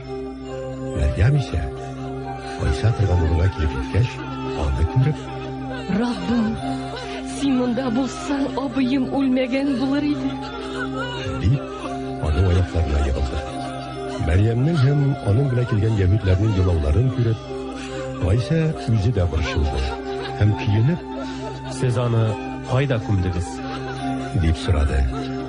Алар аңа: Әйдә, барыйк, Раббым, үзең күрерсең, диделәр. Гайса елады. Моны күреп ягүтләр: карагыз әле, ул Лазарны ничек яраткан икән диештеләр. Ә кайберләре: Ул сукырның күзләрен ачкан икән, ник соң Лазарны да үлемнән алып калу өчен берәр нәрсә эшли алмаган? диделәр. Гайса тагын да ныграк киенгән хәлдә кабер янына килде. Кабер мәгарә булып, аңа керү юлы таш белән бастырып куелган иде. Гайса: ташны читкә алып куегыз, диде. Мәрхүмнең сеңлесе Марта аңа: Раббым, ул инде исләнгән, чөнки ул үлгәннән соң 4 көн үтте. диде. Гайса аңа: әгәр иман итсәң, Аллаһының данын күрәчәксең дип әйтмәдемме сиңа? диде. Мәгарә авызыннан ташны алып куйдылар. Гайса исә югарыга карап: Атам, мине ишеткәнең өчен сиңа рәхмәт белдерәм. Мине һәр вакыт ишетүеңне беләм, ләкин бу сүзләремне монда басып торучы кешеләр өчен, мине син җибәргәнгә ышансыннар өчен әйтәм, диде. Шулай дигәннән соң, ул көчле тавыш белән: Лазар, чык! диде. Шул вакыт үлгән кеше килеп чыкты.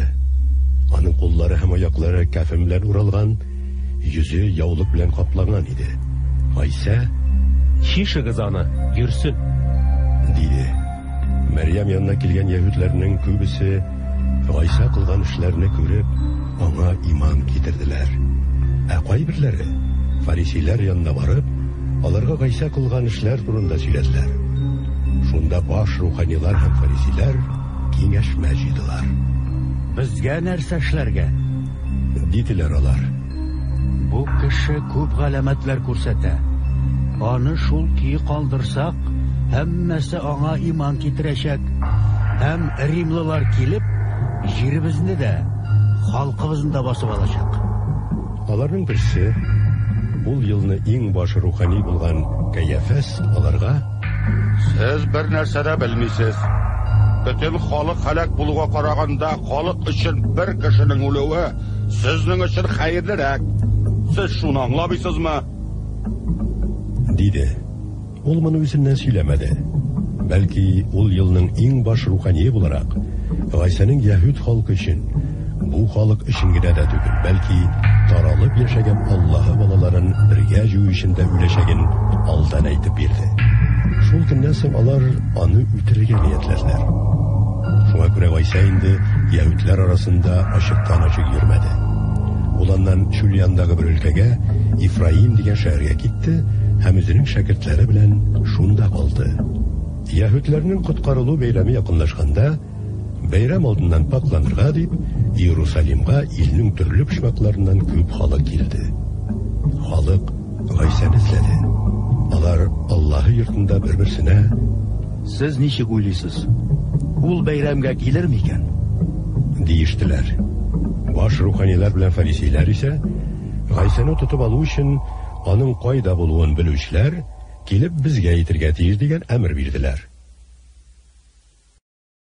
12-нче бүлек. Коткарылу бәйрәменә 6 көн кала Гайса Бәйтәни авылына килде. Ул авылда Гайса үледән терелгән Лазар яши иде. Анда Гайса хөрмәтенә аш мәҗлесе җыйдылар. Марта хезмәт күрсәтеп бирде, ә Лазар Гайса белән бергә табын артында утыра иде. Мәрьям нарт үсемлегеннән ясалган бер кадак бик кыйммәтле хуш исле саф май алып, Гайсаның аякларын майлады да үзенең чәче белән сөртте. Өй эче исле майның хуш исе белән тулды. Шунда Гайсаның шәкертләреннән берсе, аңа хыянат итәчәк Яһүд Искариот: Ни өчен бу хуш исле майны 300 динарга сатып, фәкыйрьләргә өләшеп бирмәскә иде? Диде. Ул моны һич тә фәкыйрьләр хакында кайгыртып түгел, бәлки карап булган өчен әйтте.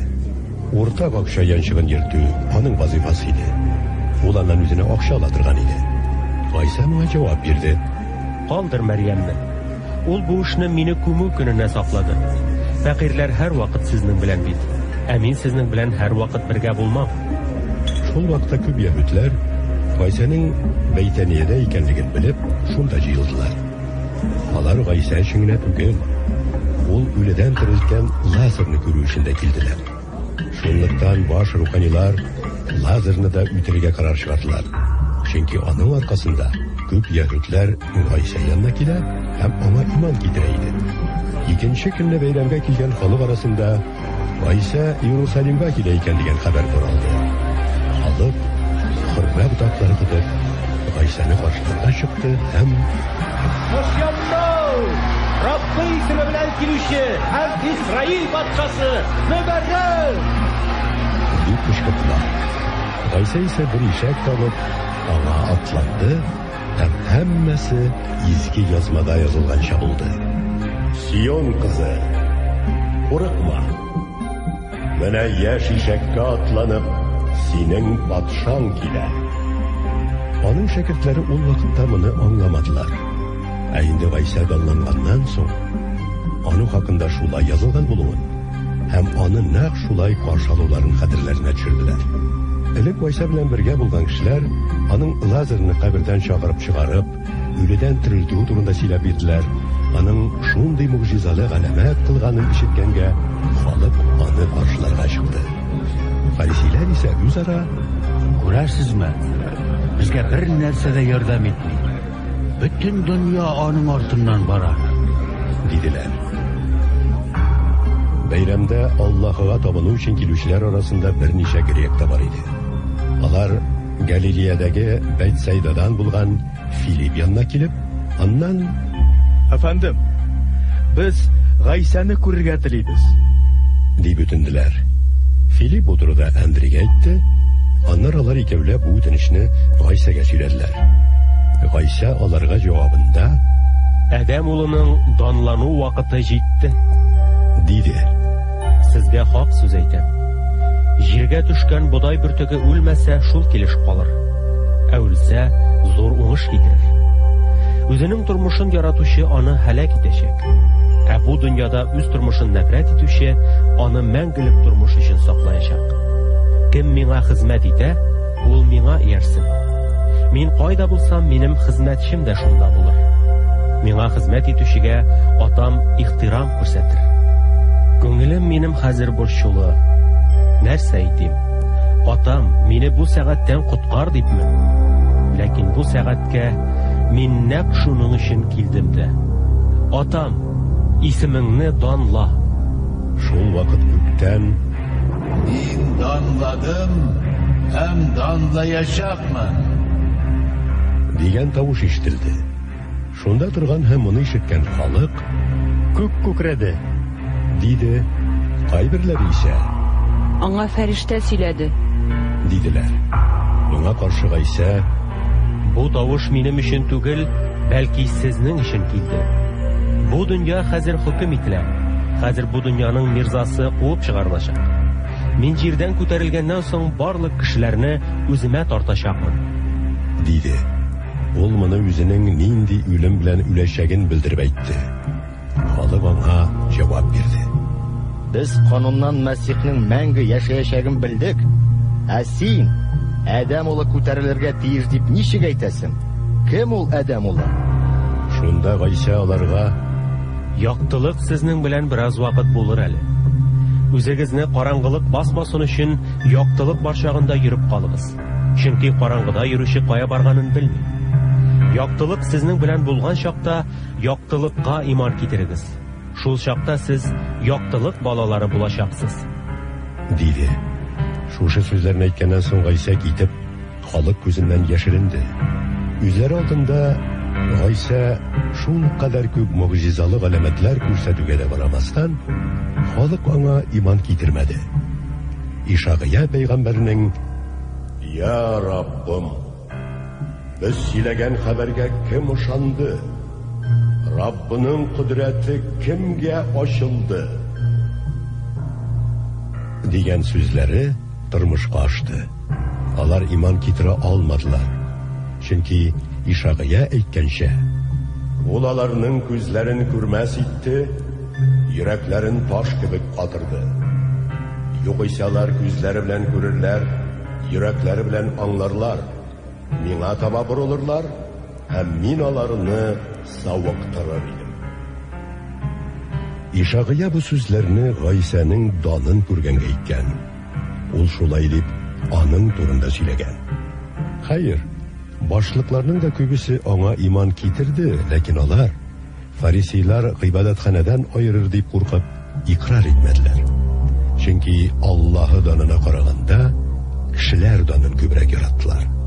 Гайса исә көчле тавыш белән: "Миңа иман итүче минем үземә түгел, бәлки мине җибәрүчегә иман итә", диде. "Мине күрүче мине җибәрүчене күрә. Миңа иман итүче караңгылыкта калмасын дип, мин дөньяга яктылык булып килдем.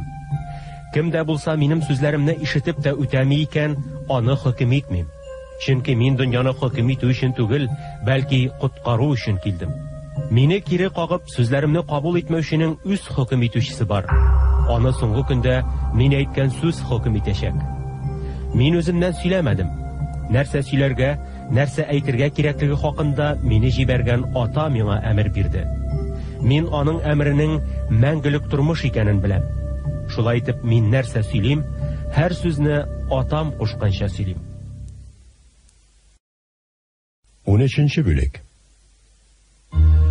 Коткарылу бәйрәме алдыннан Гайса үзенең бу дөньядан ата хузурына китү сәгате җиткәнен белеп, дөньяда булган үзенекеләрен ничек яраткан булса, аларны соңгы чиккә кадәр шулай яратуын эш белән күрсәтте.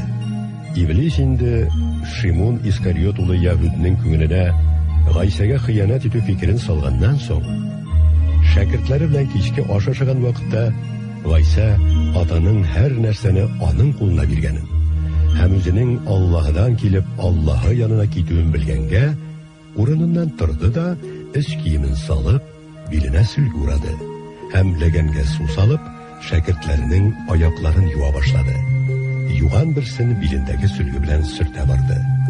Нәүбәт Шимон Питергә җиткәч, Питер аңа: "Раббым, синме минем аякларымны юасың?" диде. "Син әле хәзер минем нәрсә эшләвемне аңламыйсың", дип җавап бирде Гайса. "Әмма соңыннан аңларсың. Син минем аякларымны һич кайчан юарга тиеш түгелсең", диде Питер. "Синең аякларыңны юмасам, миндә синең өлешең булмас", дип җавап бирде Гайса. "Раббым", диде Шимон Питер, "аякларымны гына түгел, кулларымны да, башымны да юа күр. Юынган кешенең бөтен тәне чиста була. Шуңа күрә аякларыннан башка аның бүтән җирен юу кирәк түгел", диде Гайса. "Сез чиста, әмма барыгыз да түгел." Үзенә кемнең хыянат итәчәген белгәнгә, ул сезнең барыгыз да чиста түгел диде. Шәкертләрнең аякларын юып бетергәч, киемен киеп, ул яңадан урынына барып утырды һәм аларга: Минем нәрсә эшләгәнемне аңлыйсызмы? Сез мине устаз һәм Раббы дип атыйсыз. Сез хаклы. Мин нәкъ шулмын. Шулай итеп, мин сезнең Раббыгыз һәм устазыгыз сезнең аякларыгызны юганмын икән, сез дә бер-берегезнең аякларын юарга тиеш. Сез дә мин сезгә эшләгән кебек эшләсен дип, сезгә үрнәк күрсәттем. Сезгә хак сүз әйтәм. Хезмәтче үзенең хуҗасыннан биегрәк түгел. Җибәрелгән дә үзен җибәрүчедән биек түгел. Сез хәзер моны беләсез. Белгәнегезне үтисез икән, сез бәхетле. Мин барыгыз турында да әйтмим. Кемнәрне сайлап алганымны беләм. Ләкин изге язмада минем белән бергә икмәк ашаучы миңа каршы үкчәсен күтәрде дип язылган сүзләр тормышка ашарга тиеш. Алар тормышка ашкан вакытта сез минем мәңге бар булуыма ышансын өчен, мин сезгә бу сүзләр тормышка ашканчы ук сөйлим. Сезгә хак сүз әйтәм. Мин җибәргән кешене кабул итүче мине кабул итә. Мине кабул итүче исә мине җибәрүчене кабул итә. Моны әйткәннән соң Гайса борчылды һәм шәкертләренә шаһитлек биреп, сезгә хак сүз әйтәм. Сезнең берегез миңа хыянәт итәчәк, диде. Шәкертләре исә аның кем хакында сөйләвен һич аңламыйча бер-берсенә караштылар. Аларның берсе Гайсаның яраткан шәкерте аның күкрәгенә терәлеп диярлек утыра иде. Гайсаның кем хакында сөйләвен сорарга кушып, Шимон Питер шул шәкерткә ишарә итте. Теге шәкерт Гайсага тагын да якынрак килеп, аннан Раббым, ул кем? дип сорады. Гайса җавап биреп, мин бер сынык икмәкне кемгә манып бирсәм, ул шул, диде һәм бер сынык икмәкне манып Шимон Искариот улы Яһүдкә бирде.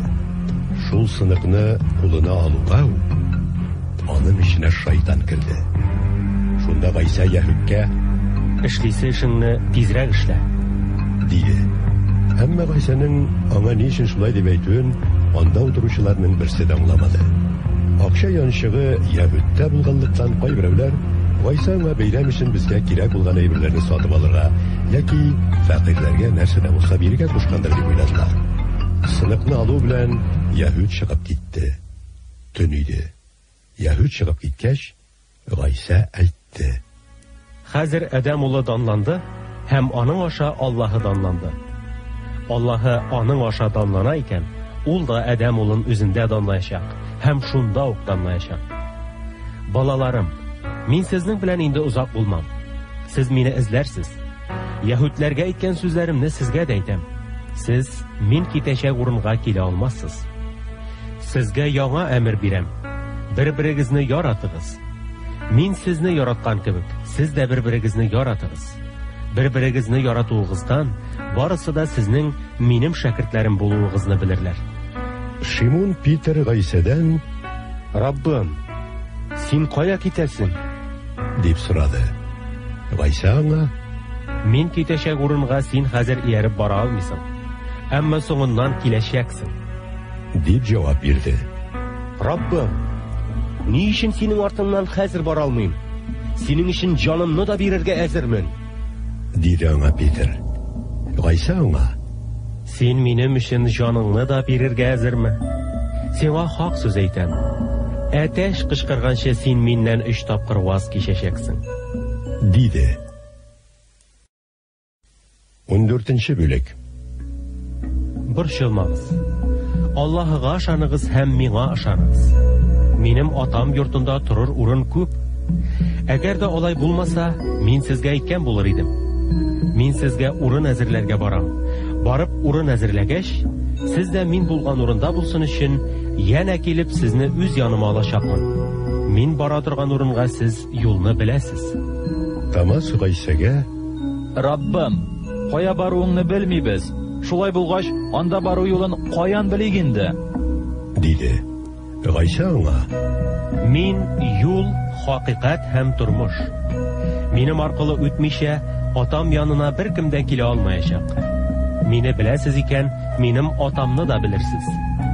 Шушы вакыттан башлап сез аны беләсез һәм аны күрдегез, дип әйтте. Раббым, безгә атаны күрсәт, һәм без канәгать булырбыз, диде аңа Филипп. Филипп, Мин никадәр вакыт сезнең белән бергә булып та, син мине белмисеңме? Диде Гайса. Мине күргән кеше атаны да күргән була. Ничек инде син безгә атаны күрсәт дисең? Минем атада, атаның миндә икәнлегенә ышанмыйсыңмы? Сезгә сөйләгән сүзләрне мин үземнән сөйләмим, ә миндәге ата үзенең эшләрен башкара. Мин атада һәм ата миндә дигән сүзләремә ышаныгыз. Мин әйткән сүзләргә ышанмыйсыз икән, эшләгән эшләрем хакына ышаныгыз. Сезгә хак сүз әйтәм. Миңа иман итүче мин башкарган эшләрне һәм аларга караганда да бигрәк эшләрне башкарыр. Чөнки мин атам янына барам. Ата улымда данлансын өчен минем исемем белән нәрсә генә сорасагыз да эшләрмен. Минем исемем белән миннән нәрсә сорасагыз да мин аны эшләрмен. Мине яратсагыз, минем әмерләремне үтәрсез. Мин атадан сораячакмын, һәм ул сезгә бүтән яклаучы юатучы бирәчәк. Ул яклаучы мәңге сезнең белән булачак. Ул яклаучы юатучы хакыйкать рухы. Дөнья аны күрмәгәнгә һәм белмәгәнгә кабул итә алмый. Ә сез аны беләсез, чөнки ул сезнең белән калачак һәм сездә булачак. Сезне ятим калдырмаячакмын. Мин сезнең янга киләчәкмен. Бераздан дөнья мине күрмәячәк, ә сез күрәчәксез. Мин яшәгәнгә сез дә яшәячәксез. Сез ул көнне мин атамда, сез миндә һәм мин сездә икәнлекне беләчәксез. Минем әмерләремне кабул итеп, аларны үтәгән кеше мине ярата. Мине яраткан кешене атам да яратыр. Мин дә яратырмын һәм аңа үземне күрсәтермен. Яһүд Искариот түгел. Аннан: Раббым, ни өчен син үзеңне дөньяга түгел, ә безгә күрсәтергә телисең? Дип сорады. Гайса аңа җавабында: Мине яратучы минем сүзләремне тотар. Атам аны яратыр һәм без аның янына килеп, аның белән бергә яшәрбез. Мине яратмаучы минем сүзләремне тотмый. Ә сез ишетә торган сүз миннән түгел, бәлки мине җибәргән атадан. Дип әйтте һәм дәвам итеп: Мин сезгә буларны сезнең белән бергә булганда ук әйттем. Ә минем исемемнән ата җибәрәчәк, яклаучы, юатучы, изге рух сезне һәр нәрсәгә өйрәтәчәк, һәм мин сезгә сөйләгәннәрнең һәммәсендә хәтерегезгә төшерәчәк. Диде. Сезгә тынычлык калдырам. Үземнең тынычлыгымны сезгә бирәм. Әмма сезгә биргәнем дөнья биргән кебек түгел. Күңелегез борчылмасын һәм курыкмасын. Сездән китәм һәм сезгә киләчәкмен дигәнемне ишеттегез. Мине яратсагыз, атам янына баруыма куаныр идегез. Чөнки атам миннән бигрәк. Мин сезгә бу сүзләрне ул хәл тормышка ашканда сез ышансын өчен хәзер сөйләдем. Сезнең белән күп сөйләшмәм инде, чөнки бу дөньяның мирзасы килә. Аның миндә һич нәрсәсе юк. Әмма дөнья белсен, мин атаны яратам, һәм ата миңа нинди әмер биргән булса, мин шуны башкарам. Торыгыз, моннан китик. Диде. 15-нче бүлек. Мин чын йөзем агачы, һәм минем атам йөзем үстерүче. Ул миндәге җимеш бирми торган һәр ботакны кисеп ташлый һәм күбрәк җимеш бирсен өчен җимеш бирә торган һәр ботакны чистарта. Сезгә сөйләгән сүзем аша сез инде чистартылдыгыз. Миндә торыгыз һәм мин сездә торырмын. Йөзем агачында булмаган ботак үзеннән үзе җимеш бирә алмаган кебек, миндә тормасагыз, сез дә җимеш бирә алмассыз. Мин йөзем агачы, ә сез ботаклар. Кем миндә торса һәм мин аңарда торсам, ул күп җимеш бирер. Чөнки миннән башка бер нәрсә дә эшли алмассыз. Кем миндә тормаса, аны ботак кебек кисеп, читкә ташларлар һәм ул курып бетәр. Ә андый ботакларны җыялар да утка ташлыйлар һәм яндыралар. Сез миндә торсагыз һәм минем сүзләрем сездә торса, ул чакта теләгән нәрсәгезне сорагыз, һәм ул сезгә бирелер. Күп җимеш китереп сез минем шәкертләрем булырсыз, һәм моның белән минем атам данланыр. Атам мине яраткан кебек, мин дә сезне яратам. Минем мәхәббәтемдә торыгыз. Мин атамның әмерләрен үтәп, аның мәхәббәтендә торам, һәм сез дә минем әмерләремне үтәсәгез, минем мәхәббәтемдә калырсыз. Куанычым сездә булсын, һәм сезнең куанычыгыз тулы булсын дип мин буларны сезгә сөйләдем. Минем әмерем шушы: мин сезне яраткан кебек, сез дә бер-берегезне яратыгыз. дуслары өчен җанын биргән кешенең яратуыннан да бөек ярату юк. Әмерләремне үтәсәгез, сез минем дусларым. Инде сезне хезмәтчеләрем дип атамыйм. Чөнки хезмәтче хуҗасының нәрсә эшләвен белми. Ә сезне дусларым дип атадым. Чөнки атамнан ишеткәннәрнең һәммәсен сезгә белдердем. Мине сез сайламадыгыз, бәлки мин сезне сайладым. Сез барып җимеш бирсен һәм җимешегез даими булсын дип сезне билгеләп куйдым. Шулай итеп, минем исемем белән атадан нәрсә генә сорасагыз да, ул аны сезгә бирәчәк. Сезгә әмерем шул: бер-берегезне яратыгыз. Дөнья сезне нәфрәт итә икән, исегездә тотыгыз. Сездән элек ул мине нәфрәт итте. Сез дөньяныкы булсагыз, дөнья сезне үзенекеләре итеп яратыр иде, ләкин сез дөньядан түгел, бәлки мин сезне дөньядан сайлап алдым. Дөнья сезне шуңа нәфрәт итә. Хезмәтче үзенең хуҗасыннан өстен түгел дигән сүзләремне хәтерләгез. Мине эзәрлекләгәннәр икән, сезне дә эзәрлекләрләр. Минем сүземне тотканнар икән, сезнекен дә тотарлар. Алар буларның барысында сез минеке булганлыктан эшләрләр. Чөнки мине җибәрүчене белмиләр. Мин килеп аларга сөйләмәгән булсам, аларның гөнаһта гаепләре булмас иде. Ә хәзер гөнаһларын акларлык чаралары юк. Мине нәфрәт итүче атамны да нәфрәт итә. Башка беркем дә эшләмәгән эшләрне алар арасында күрсәтмәгән булсам, аларның гөнаһта гаепләре булмас иде. Ә хәзер күрделәр һәм миңа да, атама да нәфрәтләнделәр. Әмма аларның канунында алар миңа бер сәбәпсезгә нәфрәтләнделәр дип язылган сүзләр тормышка ашсын өчен бушулай булды. Мин атадан сезгә яклаучы, юатучы җибәрәчәкмен. Ул атадан чыккан хакыйкать рухы килгәч, минем хакта шаһидлек бирәчәк. Сез дә шаһидлек бирерсез, чөнки сез баштан ук минем белән булдыгыз. 16-нчы бүлек. Мин буларны сез вәсвәсәгә бирелмәсен өчен сөйләдем. Сезне гыйбадәтханәләрдән айырырлар. Хәтта шундый вакыт килер. Ул вакытта сезне үтерүче һәркем Аллаһка шуның белән хезмәт итәм дип уйлар. Һәм шулай эшләрләр. Чөнки алар атаны да, мине дә якыннан белмәделәр. Моны сезгә шуның өчен әйттем. Ул вакыт җиткәч, сез ул хакта сөйләгәнемне исегезгә төшерерсез. Мин буларны сезгә башта ук сөйләмәдем, чөнки сезнең белән бергә булдым. Ә хәзер мин үземне җибәрүче янына барам. Һәм сезнең берегез дә миннән кая барасың дип сорамый. Мин сезгә буларны сөйләгәнгә күрә, сезнең күңелегез кайгы белән тулды.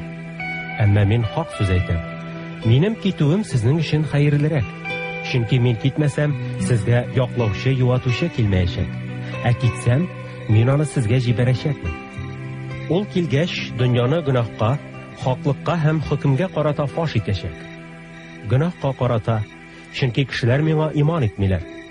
Хаклыкка карата, чөнки мин атам янына барам, һәм сез инде мине бүтән күрмәссез.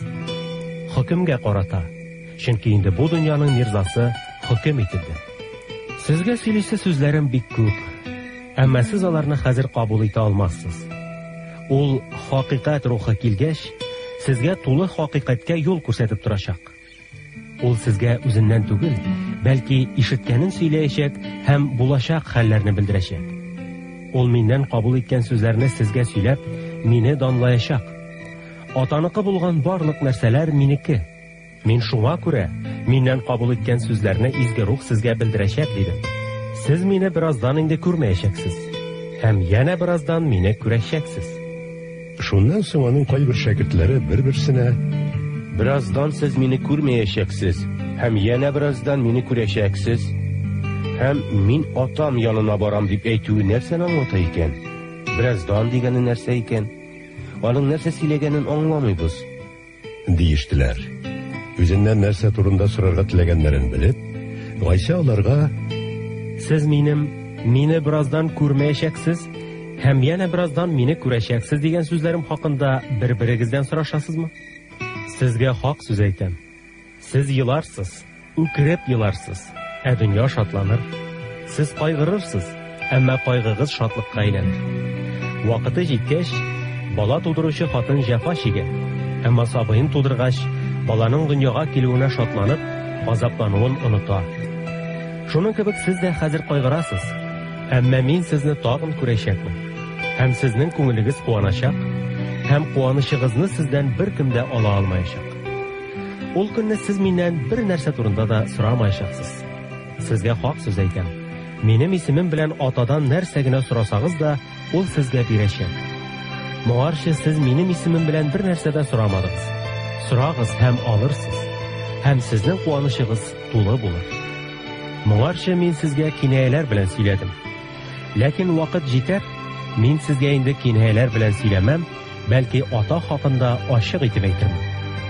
Ул көнне сез минем исемем белән сорарсыз. Сезнең өчен атадан үтенермен димим, чөнки сез мине яратканга һәм минем Аллаһдан килгән булуыма ышанганга, ата үзе сезне ярата. Мин дөньяга атадан килдем, һәм менә яңадан дөньяны калдырып, ата янына китәм. Шәкертләре аңа: Менә хәзер син кинаяләр белән түгел, ачык итеп сөйлисең. Хәзер без синең һәр нәрсәне белүеңне һәм хәтта сиңа сорауны сүзләр белән әйтергә дә кирәк түгеллеген күрәбез. Менә шуңа күрә без синең Аллаһдан килгән булуыңа ышанабыз, диделәр. Гайса аларга җавап бирде: Сез хәзер ышанасызмы? Менә вакыт җитә һәм җитте дә инде. Сез таралып, һәрберегез үз өйләренә китәчәк. Сез мине ялгыз калдырачаксыз, ләкин мин ялгыз түгел, чөнки ата минем белән. Мин моны тынычлыгыгыз миндә булсын дип сөйләдем. Дөньяда кайгыларыгыз булыр, ләкин кыю булыгыз. Мин дөньяны җиңдем. 17-нче бүлек. Гайса бу сүзләрдән соң күккә күтәрелеп карап: Атам, вакыт җитте, диде. Улың сине данласын өчен улыңны данла. Син аңа биргән кешеләрнең барысына да ул мәңгелек тормыш бирсен өчен аңа бөтен кешеләр өстеннән хакимлек бирдең. Сине бердән бер хак Аллаһны һәм син җибәргән Гайса Мәсихне танып белү шул мәңгелек тормыштыр.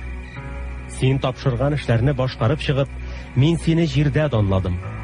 Хәзер син, атам, дөнья яратылганга кадәр минем синең белән булгандагы даным белән үз яныңда мине данла. Син дөньядан миңа биргән кешеләргә синең исемеңне ачып бирдем. Алар синеке иде, син исә аларны миңа бирдең. Алар синең сүзеңне тоттылар һәм хәзер син миңа биргән бар нәрсәнең синнән икәнлеген беләләр. Чөнки миңа әйткән сүзләреңне аларга җиткердем, алар кабул иттеләр. Һәм минем чынлап та синнән килүемне танып, мине син җибәргәнгә ышандылар. Мин алар өчен үтенәм. Бөтен дөнья өчен түгел, бәлки син миңа биргәннәр өчен үтенәм. Чөнки алар синеке. Минем бөтен нәрсәм синеке, ә синекеләр минеке. Мин алар аркылы данландым. Мин инде дөньяда түгел, ә алар әле дөньяда. Мин синең яныңа барам. Изге атам, без бер булган кебек, алар да бер булсын өчен аларны үз исемең белән, син миңа биргән исемең белән саклап тор. Алар белән бергә дөньяда булганда, мин аларны синең исемең белән, син миңа биргән исем белән саклап тоттым. Мин аларны сакладым. Һәм изге язмада язылган сүзләр тормышка ашсын өчен, һәлак булырга тиешлесеннән башка берсе дә югалмады. Хәзер исә мин синең яныңа барам.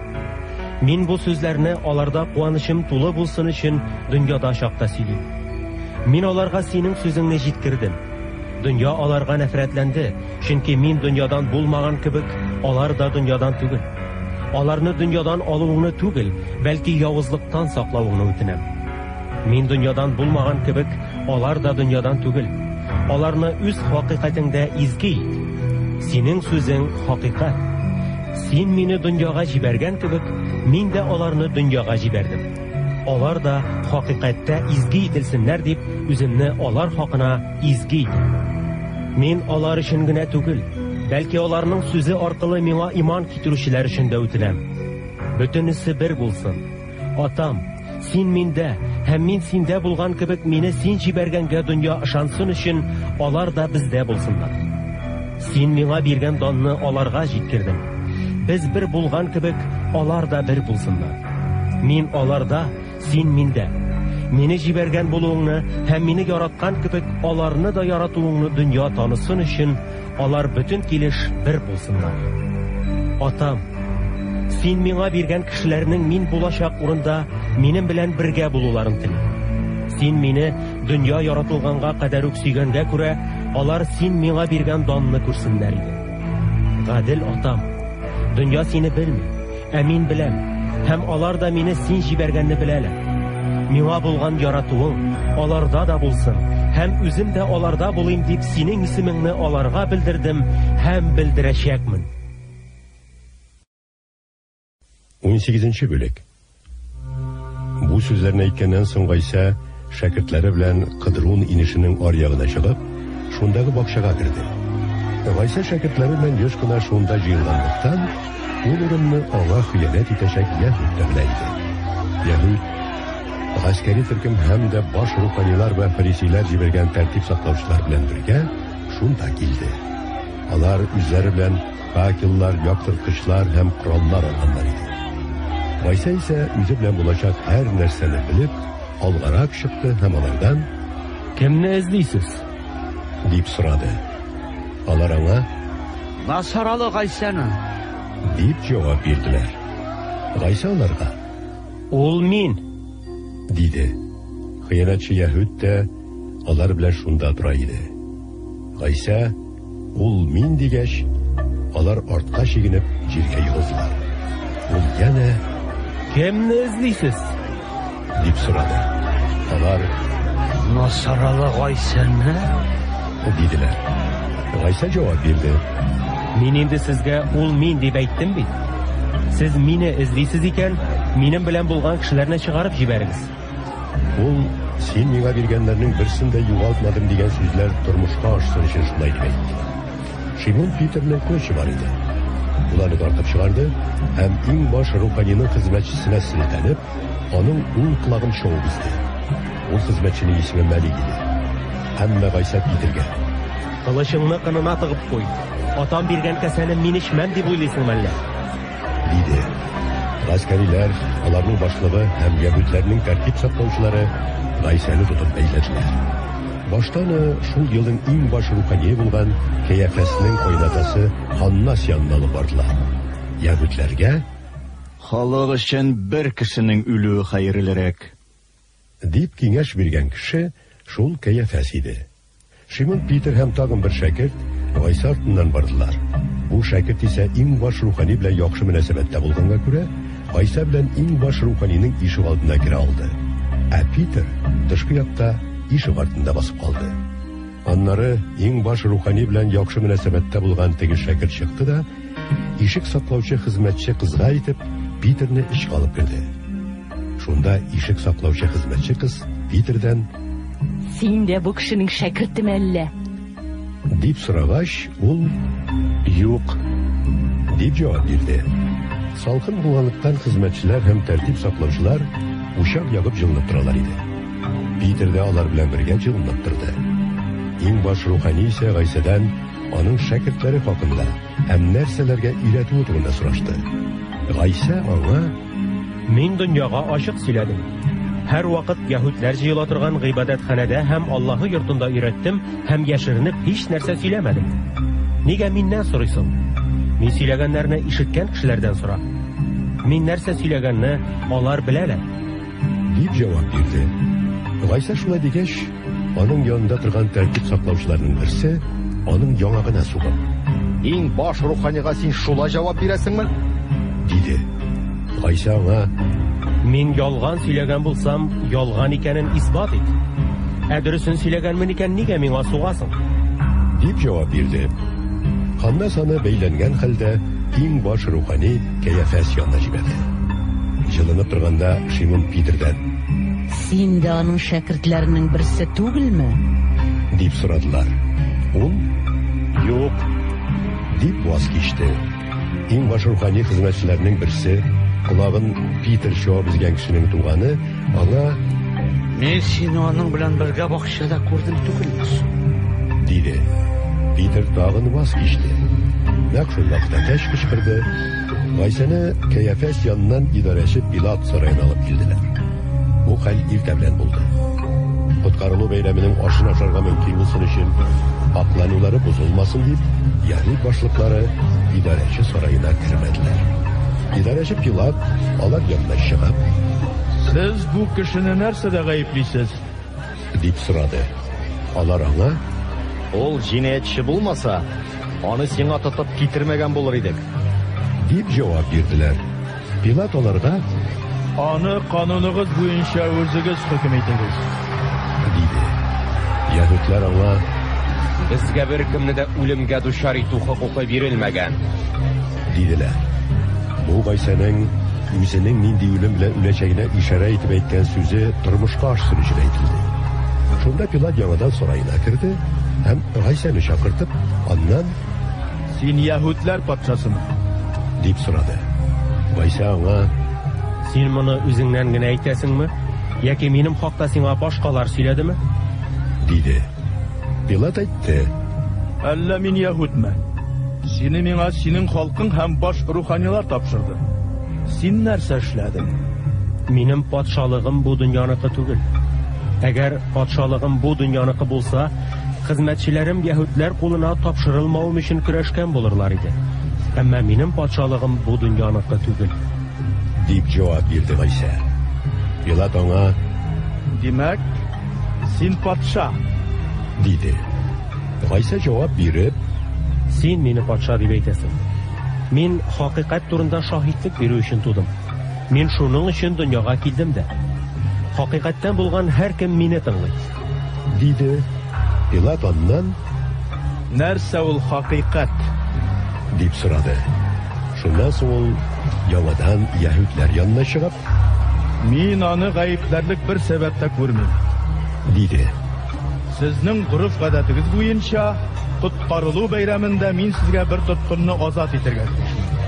Яһүдләр патшасын азат итүемне телисезме?" Шунда барысы да: "Аны түгел, Барабны чыга!" дип кычкырдылар. Бараб исә юлбасар иде. 19-нчы бүлек. Шуннан соң Пилат Гайсаны камчы белән суктырга кушты. Гаскәрләр аның башына күгән агачы чыбыкларыннан таш үреп куйдылар, өстенә куе кызыл төстәге япанча кидерделәр һәм берсе артыннан берсе аның янына килеп: "Яшасын Яһүдләр патшасы!" дип яңакларына суктылар. Пилат янә чыгып халыкка әйтте: "Карагыз, аңарда бер нинди гаеп тапмавымны белдерү өчен аны сезнең янга чыгарам." Башына шәнечкеле таш, өстенә япанча кигән Гайса чыкты. Пилат аларга: "Менә кеше!" диде. Баш руханилар һәм тәртип саклаучылар аны күргәч: "Адакланы!" дип кычкырдылар. Пилат аларга: "Аны үзегез кадаклагыз. Чөнки мин аңарда бер нинди гаеп тапмыйм", диде. Яһүдләр аңа: "Безнең кануныбыз бар. Канун буенча ул үләргә тиеш. Чөнки ул үзен Аллаһы улы дип атый", дип җавап бирделәр. Бу сүзләрне ишеткәннән соң Пилат бигрәк тә куркуга төште. Һәм янә сарайга кереп, Гайсадан: "Син кайдан?" дип сорады. Әмма Гайса аңа җавап бирмәде. Пилат аңа: "Миңа җавап бирәсең килмиме? Сине хачка кадаклатырга да, азат итәргә дә хокукым барлыгын белмисеңме әллә?" диде. Гайса җавап биреп: Сиңа югарыдан бирелмәгән булса, минем өстән һичбер хакимлегең булмас иде. Шуңа күрә мине сиңа тапшырган кешенең гөнаһы синекеннән зуррак, диде. Шуннан соң Пилат аны азат итәргә теләде. Яһүдләр исә: "Аны җибәрсәң, ул чакта син Кайсарның дусты түгелсең. Үзен үзе патша итүче һәркем Кайсарның дошманы", дип кычкырдылар. Бу сүзләрне ишеткәч, Пилат Гайсаны чыгарып, таш басма Яһүдчә Габбата дип аталган җирдәге хөкем итү урынына барып утырды. Бу көн коткарылу бәйрәменә әзерләнә торган җомга көн, көндезге сәгать 12ләр тирәсе иде. Пилат Яһүдләргә: "Менә сезнең патшагыз", диде. Алар Алып кит аны! Олақсын! Қашқа қадақла! Дип кычкырдылар. Патшагызны кадаклыйммыни? Диде Пилат. Баш руханилар Біздің Қайсардан башқа патшамыз жоқ! Дип жауап бердилер. Гаят кадакларга дип Пилат аны аларга тапшырды. Алар Гайсаны алып киттилер. Үзенең башын күтәреп Гайса баш сөяге, ягъни Яһүдчә Гөлгөтә дип аталган урынга килеп җитте. Аны һәм аның белән бергә тагын 2 кеше, берсен Гайсаның бер ягына, икенчесен икенче ягына хачка кадакладылар. Пилат кушканча язу язып, хач өстенә каптылар. Ул язуда Насаралы Гайса Яһүдләр патшасы дип язылган иде. Ул язуны күп яһүдләр укыды. Чөнки Гайса хачка кадакланган урын шәһәргә якын иде. Һәм ул язу яһүдчә, грекчә һәм латинчә язылган иде. Яһүдләрнең баш руханилары Пилатка әйттеләр. Яһүдләр патшасы дип түгел, бәлки ул үзен мин Яһүдләр патшасы диде дип яз. Пилат: Мин нәрсә яздым, шул язылды инде. Дип җавап бирде. Гаскәриләр исә Гайсаны хачка кадаклагач, аның киемнәрен алып һәр гаскәригә бер өлеш итеп 4-кә бүлделәр һәм чапанын да алдылар. Чапан исә тегелмәгән, ә бер бөтен тукымадан иде. Шулай итеп алар бер-берсенә: Моны йыртмыйк, әшиләбә салыйк, кемгә чыга? Диделәр. Бу изге язмадагы алар киемнәремне бүлештеләр, үлмәгем өчен җирәбә салыштылар дип язылган сүзләр тормышка ашсын өчен булды. Гаскәриләр нәкъ шулай эшләделәр. Гайса кадакланган хач янында аның анасы, анасының сеңелесе, Клопус хатыны Мәрьям һәм Магдалалы Мәрьям басып торалар иде. Гайса анасын һәм шунда торган сөйкле шәкертен күреп, анасына: Ханым, менә бу синең улың, диде. Аннары шәкерткә: менә бу синең анаң, дип әйтте. Шәкерт шуннан соң аны үзенә алды. Шуннан соң Гайса һәр нәрсәнең чынга ашканын белеп һәм изге язмада язылганнар тормышка ашсын дип: Сусадым, диде. Шунда шарап сиркәсе салынган савыт тора иде. Гаскәриләр губка кисәген сиркәгә манчып, аны хүссеп ботагына элеп, аның авызына китерделәр. Гайса сиркәне тотагач: чынга ашты, диде һәм башын иеп җан бирде. Бу көн бәйрәм алдындагы җомга көн булганлыктан, яһүдләр гәүдәләрне шимбә көнгә хачта калдырмас өчен, чөнки ул шимбә бөек көн иде. Аларның аякларын сындырып, аларны хачтан төшерергә Пилаттан рөхсәт сорадылар.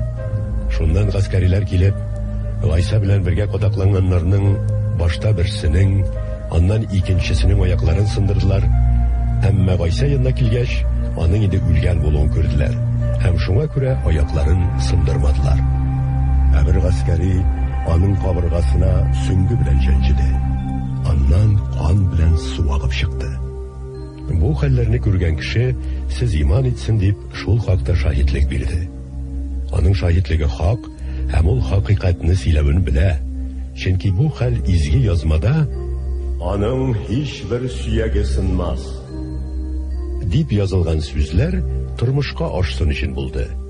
Изге язманың башка бер урынында алар үзләре чәнчегән затка карарлар дип тә язылган.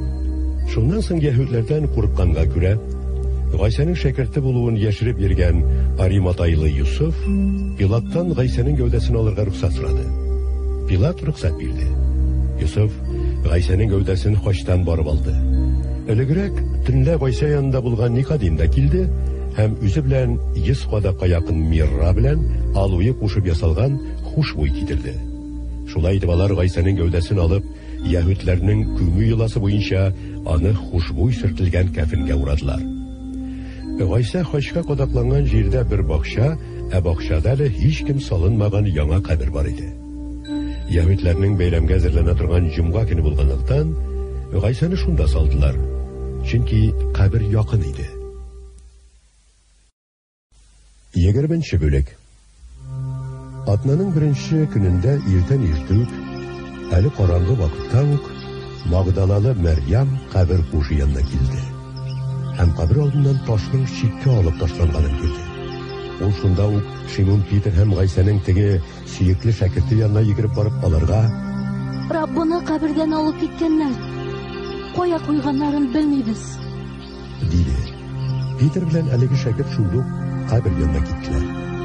Алар икесе дә йөгерделәр. Әмма теге шәкерт Питерга караганда җәһәтрәк йөгергәнгә кабер янына алданрак барып җитте. Иелеп карагач, анда яткан кәфенне күрде. Ләкин кабер эченә кермәде. Аның артыннан ук Шимон Питер килеп җитте. Ул кабер эченә кереп, анда яткан кәфенне һәм аның башына чырналган яулыкны күрде. Әмма яулык кәфен белән бергә түгел, бәлки чырнап куелганча үз урынында ята иде. Шуннан соң кабер янына алданрак килеп җиткән әлеге шәкерт тә эчкә керде һәм күреп ышанды. Алар изге язмада Гайсаның үледән терелеп торачагы турында язылганны әле аңламыйлар иде. Шуннан соң шәкертләр тагын өйләренә кайтып киттеләр. Мәрьям исә кабер янында елап басып калды. Йылый-йылый иелеп кабер эченә карады һәм анда актан киенгән ике фәрештәне күрде. Аларның берсе Гайса гәүдәсе яткан урынның баш очында, икенчесе аяк очында утыра иде. Алар Мәрьямнән: Хатын, нигә елыйсың? дип сорадылар. Минем Раббымны алып киткәннәр. Аны кая куйганнарын белмим. Диде ул. Шулай дигәннән соң артына борылып карады һәм анда басып торган Гайсаны күрде. Әмма аның Гайса икәнен танымады. Гайса аңа: Сеңелем, нигә елыйсың? Кемне эзлисең? дип әйтте. Мәрьям аны бакчачы дип уйлап: Әфәндем, син аны чыгарып куйган булсаң, кая куйганыңны әйт. Мин аны алып китәрмен. Диде. Гайса аңа: Мәрьям, диде.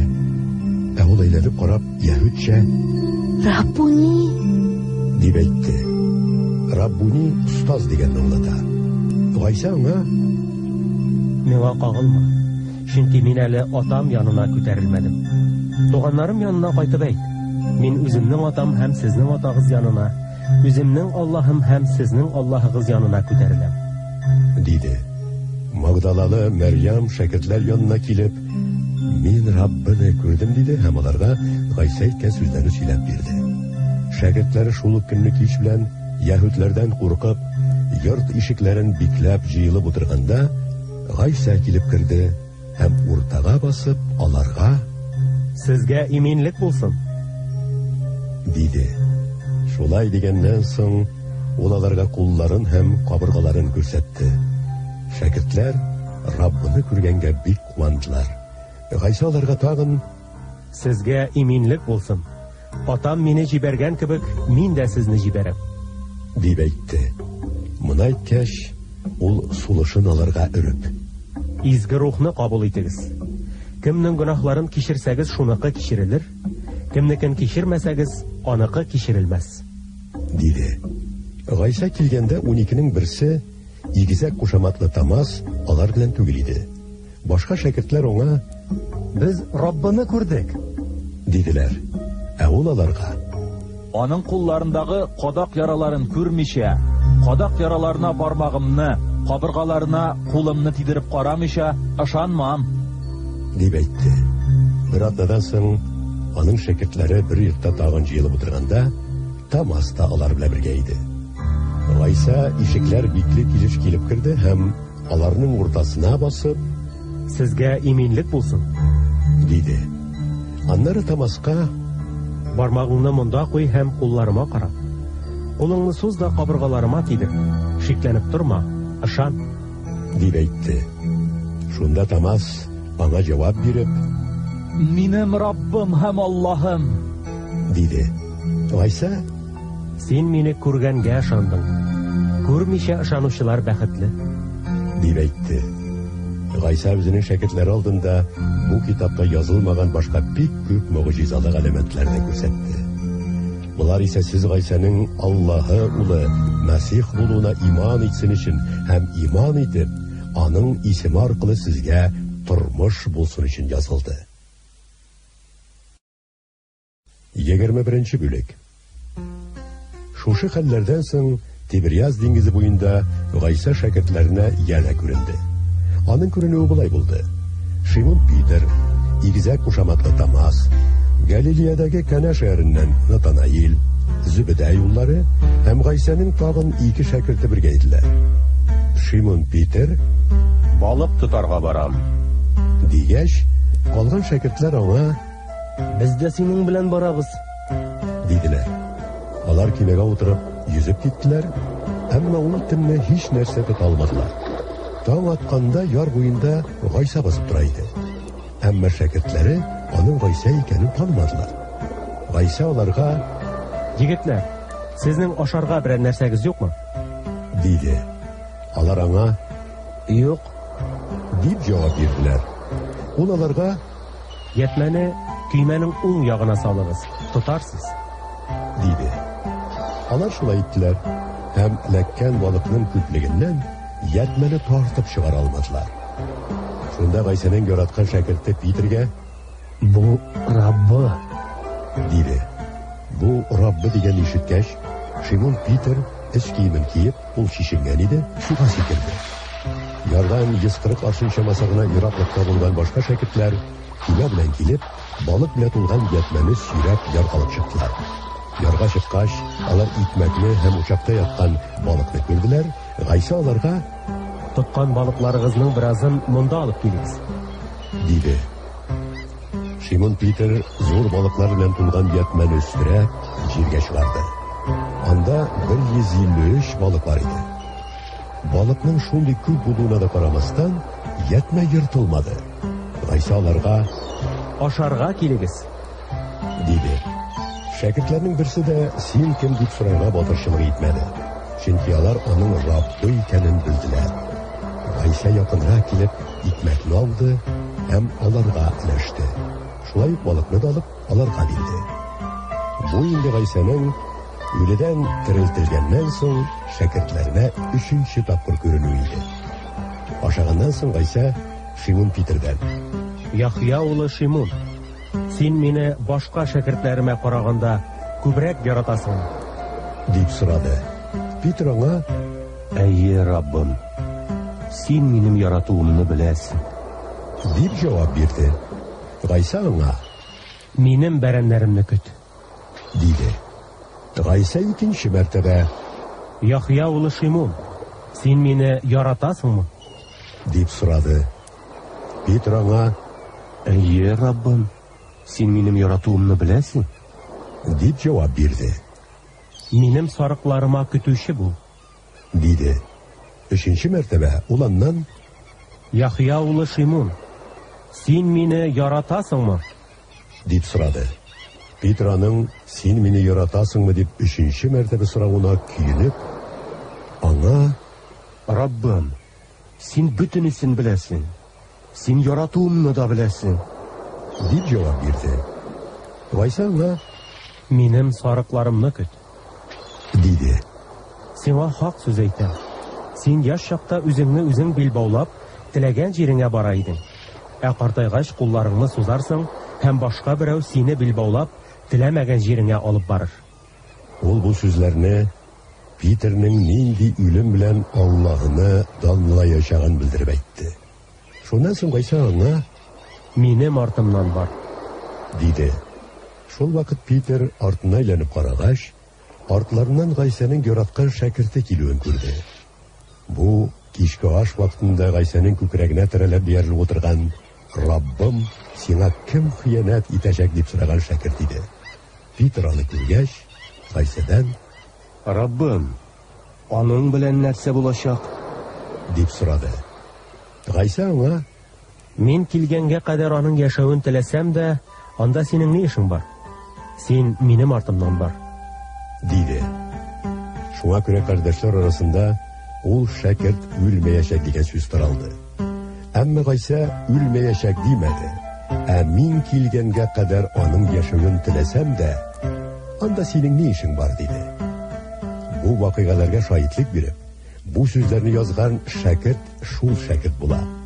Без аның шаһитлегенең хак икәнен беләбез. Гайса булардан башка да күп эшләр башкарды. Аларның һәммәсе турында да язылса, язылган китаплар дөньяга сыймас иде дип уйлыйм.